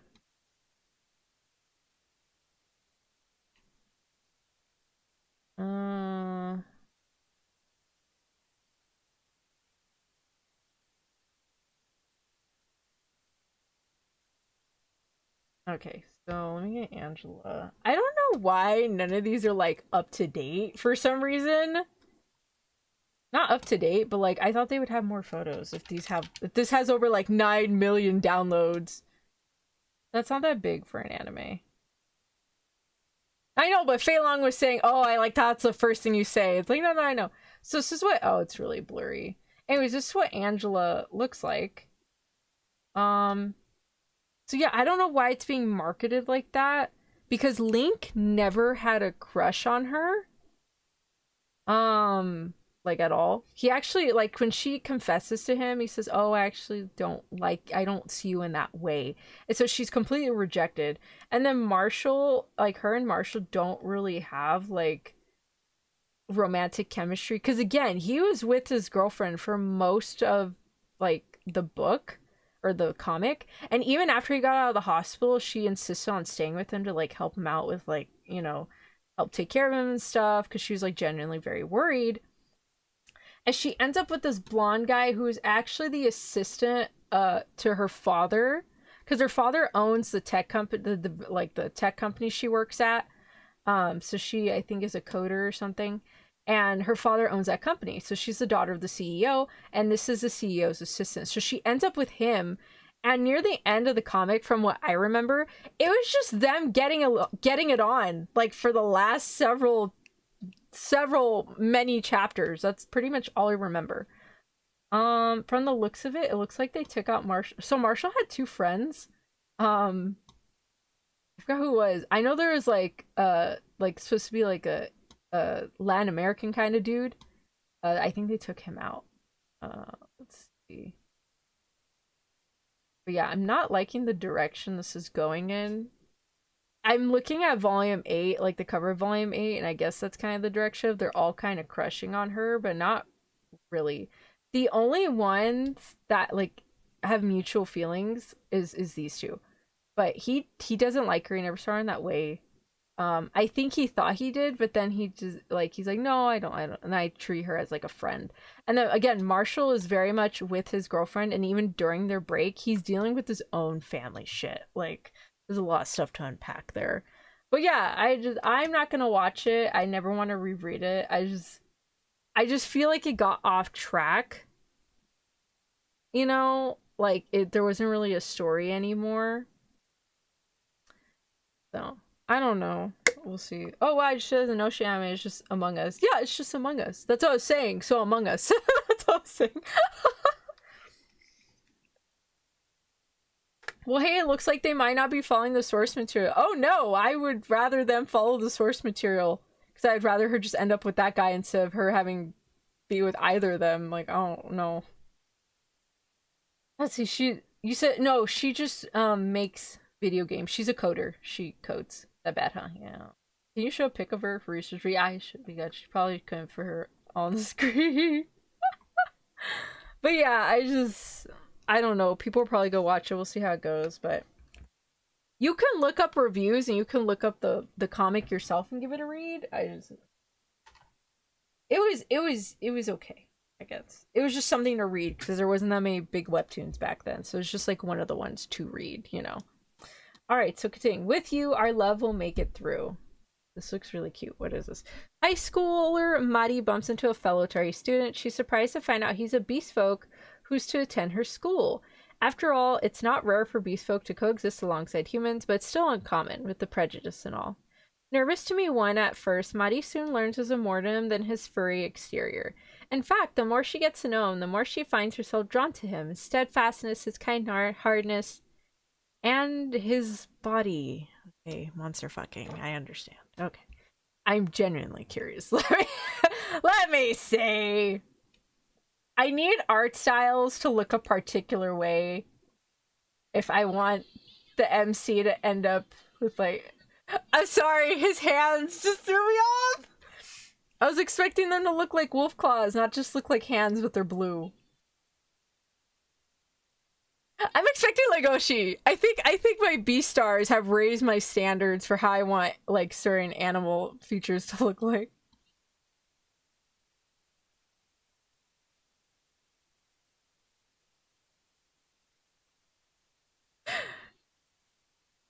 Wait, that's actually, like, really nice. Like, I like the way his eyes look. They're so pretty! He has such pretty eyes!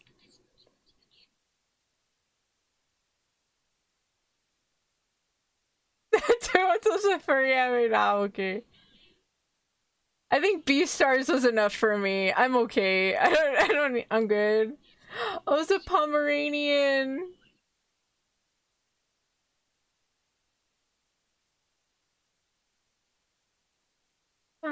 Where's the cat girl on the cover? I saw. Oh yeah, that girl.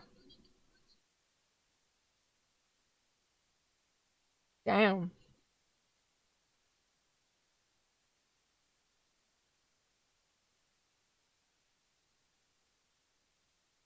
Oh, is this like a Toradora situation where they each like a different person and they're trying to like get the person to like them, but then that person like somebody else? Like, kind of. No. Well, okay, whatever. I don't. Oops. I don't know. I'm probably not gonna watch it. I mean, eh, eh. All right. A mangaka's weirdly wonderful workplace. New shoujo manga artist Nana Futami works hard every day while being supported by Kaede Sato, her female editor who is older than her, and Mizuki Hazama, her assistant. According to the girl herself, she sometimes drums up intense daydream delusions of occupational sickness. A working girls comedy set in entertainment industry brought to you by an author who always draws various girls. Have you watched Toradora? Yeah, don't they each? No, okay, well, I've seen like an episode or two, like way back then, like super weird. But I thought they each liked somebody. Like they liked a different person. And they were working together so they can help each other end up with that person. Wasn't that the plot of Toradora? Right? Wasn't that it? Or am I getting that mixed up? I now that I was saying it aloud, I realize it might be different from the furry anime.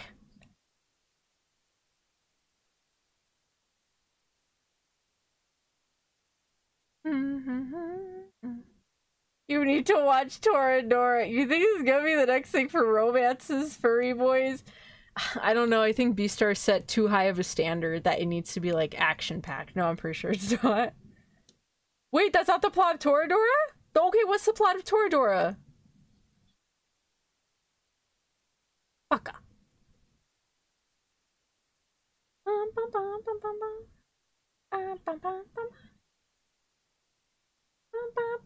Yeah, the premise was that dude and the girl were essentially each other's wingman. Yeah, that's my man. You know, like they're trying to help each other out.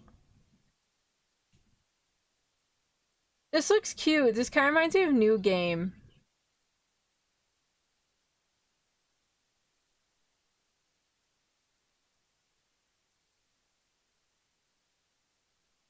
There's a lot of very gorgeous women though. There's so many different characters.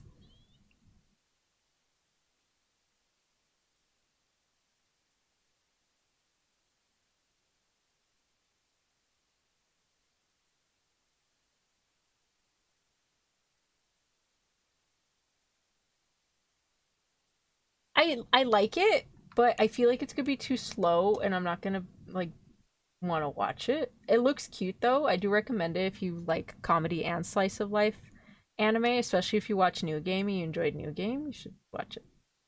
All right. E-Pulse, which is generated by human thoughts and emotions, is used as an energy source for the AI support device Sapotama. From the shadows of this remarkable development, terrifying monsters appear. Digimon are living beings that evolve by consuming E-Pulse. Tomoro Tenma is drawn to extraordinary experience after meeting Gekomon, who suddenly appears from his Sapotama. Oh, is that the Digi device? Oh, while living together with Kyo Sawashiro and other members of bounty hunting team Golden Dawn, Tomoro renews his resolve. What new future will be forged by humans in Digimon? Well, I won't spoil much because it's definitely worth the watch, but that was the initial premise. No, I know they end up together later, but like that was kind of why they were working together. I like my shit, Tony. All right, well, watch that one then. Watch that one.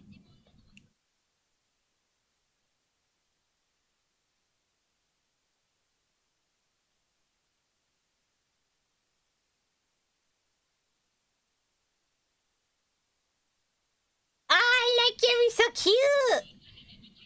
He's like haraheta. He sounds like that too. Ah!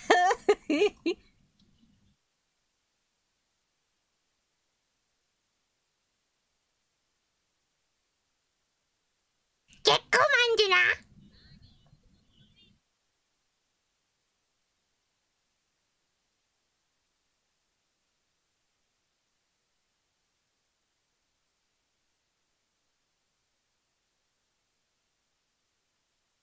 Oh, I knew I liked him. He sounds hot.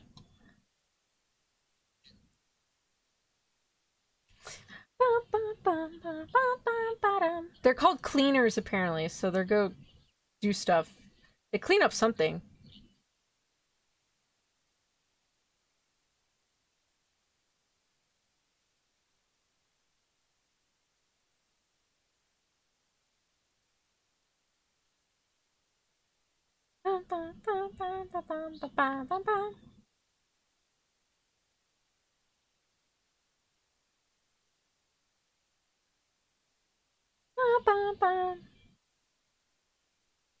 Alright, I'm down to watch. I love. Oh my goodness.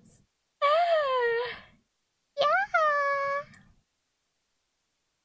5 stars. 5 stars, hand down. Hands down. Who does this? Pretty popular. You already know how Totoro ends without having watched it? Yeah, I know how most old romance anime end. And if they don't end, I just look up the manga ending and just read the last 4 chapters. Simple. Almost every Digimon series. Oh, that's good. That's always nice when it's a standalone. You don't have to like reference back, unless it's part of the original. Then yes, you gotta know. But if it's like separate stuff, then yeah, we're good. We're good. You already know how Turtle ends. That who didn't? It's pretty popular. Yeah, people who haven't watched it, but I mean, like, well, I mean, I felt the progression to it was really organic, and I felt that was one thing it did really well. I do plan to watch Toradora one day. One day in like 2030 or something. Just kidding. Okay, says second season of Ao no Orchestra. Alma-chan wants to be a family. Alma, an autonomous self-learning robot with advanced combat capabilities, was created by 2 genius scientists, Enji Kamisato and Suzume Yobane, who developed Alma's artificial intelligence and robotics respectively.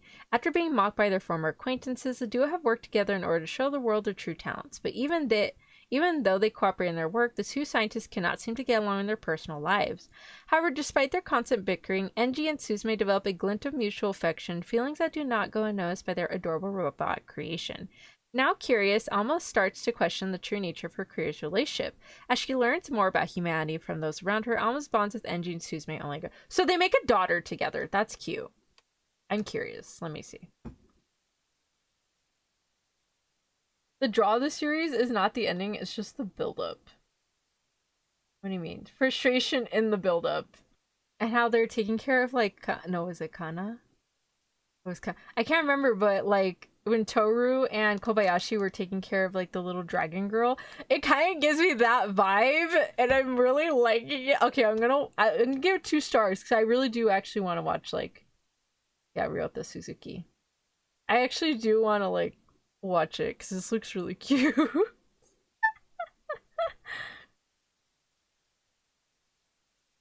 Oh, let's see. You're reading the description may sound like a family raising a robot, suddenly laser beam weapons. I didn't know she was a battle robot. I thought she was like just a cute robot. I didn't know she was a battle robot.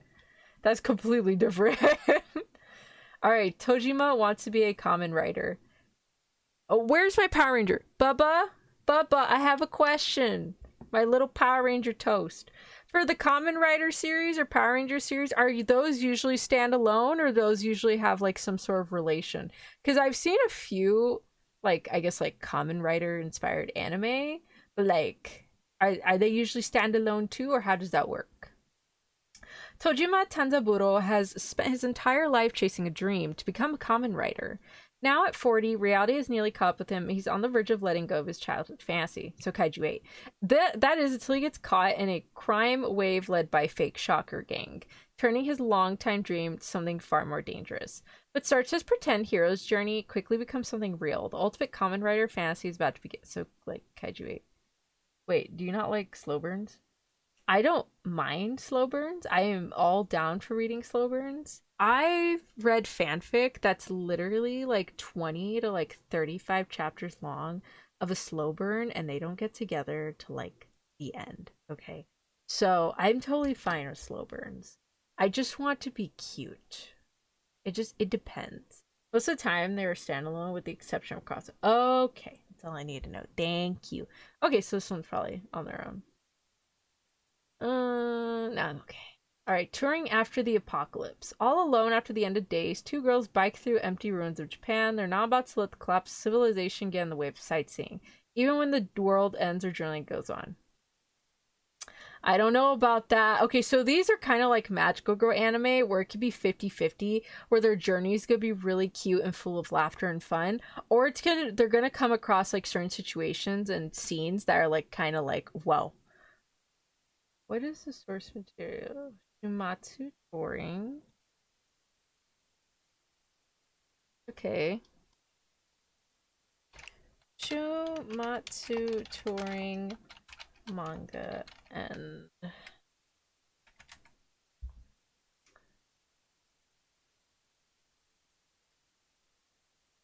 ooh, a year ago. Let me see.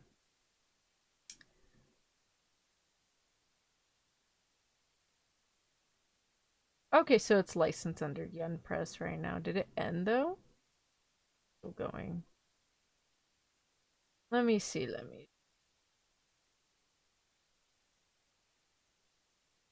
So last English update. Let me see. Is this still going? Yeah, it's still going. It's 7 volumes out, ongoing. Okay. Well, we'll see how that goes. Let's see. Blah, blah, blah. Crossovers include time travel, parallel worlds, or separate factions on the other side of the world galaxy. Let's see. Or it becomes Puella Magi Modoka Magica. It's gonna be either super cute and happy go lucky, or it's gonna be like Madoka Bed. See, that's what I meant. Like, a lot of these like post-apocalyptic girls traveling together, or apocalypse zombie stuff, and magical girls is legitimately 50-50, where it's gonna be cute and sunshines, or it's just gonna be jacked up as hell. Like, I don't know. You don't know. It's 50-50. Solid 50-50. Alright, plus size misadventures in love. This is a punishment for fat, ugly girls like me falling in love with someone as beautiful as you. Miyumeko had mounds of complex about herself. Then a terrible accident befalls her. Though somehow saved from the brink of death, Yumeko wakes up a completely different person. This is me? I'm so cute. Those around her can't hide their surprise and wonderment at the 180-degree change. But Yumeko's new hyper-positive attitude starts to change her surroundings too. Worries and complexes can affect anyone, and Yumeko will chop right through those of her various supporting characters in love, work, friendship, and attempted murder case. This frenzied romantic comedy is leave you bubbling with air. Isn't this the one movie?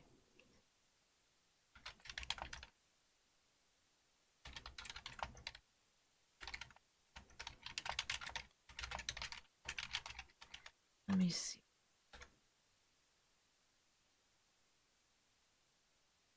I feel pretty. Yeah, this just sounds like I feel pretty.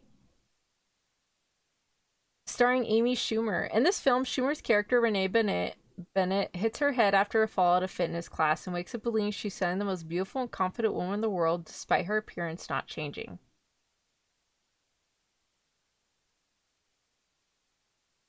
Yeah, she's like very self-conscious about what she looks like in the beginning, and then she falls and hits her head, and she suddenly thinks she's like a supermodel blonde chick, and so she goes about her world like the most confident person, and then later on she hits her head and wakes up and she looks at her, she's like, oh my gosh, I'm big again, what happened? And then so later on she like, when she's doing the presentation, she looks up at the screen and she realizes her appearance hasn't changed. She's like, oh my god, like I'm beautiful and great and I did all this being myself, like I don't have to change who I am, you know. And that literally reminds me that just reminds of I'm pretty. It literally save from the a terrible accident. That literally just sounds like I'm pretty. It sounds kind of cute. Whoa, cute, but I don't know. Oh no, the murder case sounds intriguing. Let me see. Oh, oops, I meant what was the zombie anime? Where were they locked inside of a school? Oh my god, it was really cute. It had a cute art style and manga, and it was funny. But it was jacked up. I can't remember which one. I know what you're talking about, though.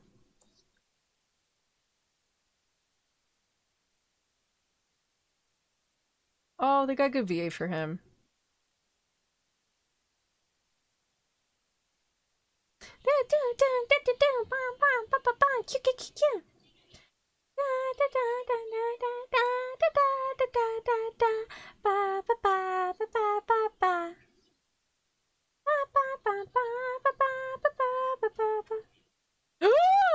like him.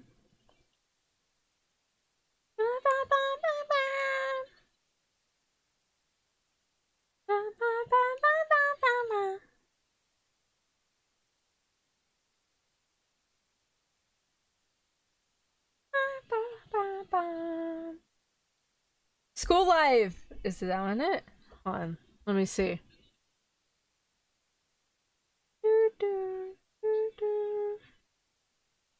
School Live.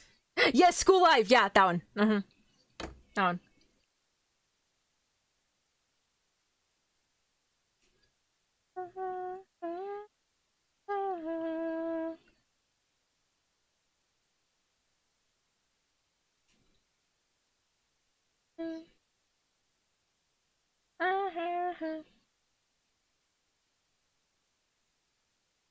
I'll give it 1 star that I might maybe watch episode 1, but I don't know. We'll see. Alright. Potion Wagami wo Tasukeru Kaede, an ordinary high school girl, suddenly wakes up in an unfamiliar alleyway, only to realize she's been transported to a mysterious world inhabited by beastmen, elves, and dragons. Among her belongings, she discovers a strange book that wasn't there before. To her surprise, it allows her to create potions simply by chanting the word create. Relying on these potions to survive, Kaede navigates the challenges of this fantastical world while clinging to the hope of one day returning to Japan. Her journey of struggles and discovery in this otherworldly realm is just beginning. She's either A, gonna end up with the Night Captain, B, end up with this fox guy, or C, become like a pharmacist, apothecary person. I'm not too sure. Let me see the animation because I don't know. I'm already kind of seeing it on.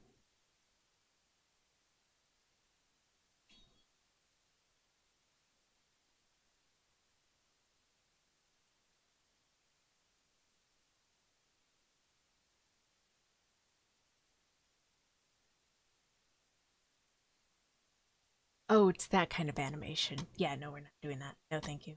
Actually, they had an anime like that last season that was just kind of like the moving picture kind of PowerPoint kind of vibe. I was not down for that.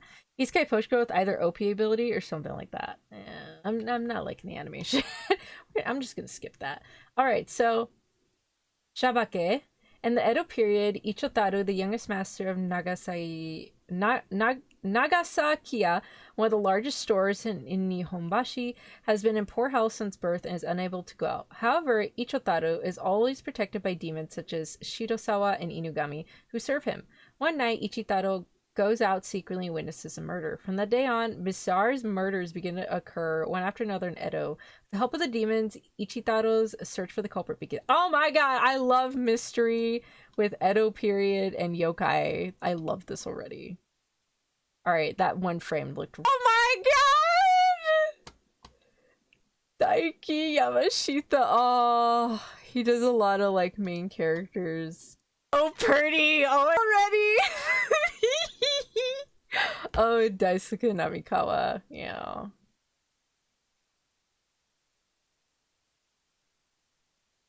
Oh my gosh, he's Waver! He plays Waver in Fate Strong! Oh, Fake. Oh my gosh, he's also Yamato. He's the dad in Blue Exorcist! Let's see. Oh my gosh, yeah, he's like Seimei. Okay, that's where I recognize his voice. I was like, where have I heard his voice? He's Seimei from the Omnioji one. Where they also did an opening for that one. He is Waver. What? Oh my god, he's Takeru Sazu. Oh my god. Oh my god, Daisuke Namikawa, I love you. I love you. Hold on, I'm checking something.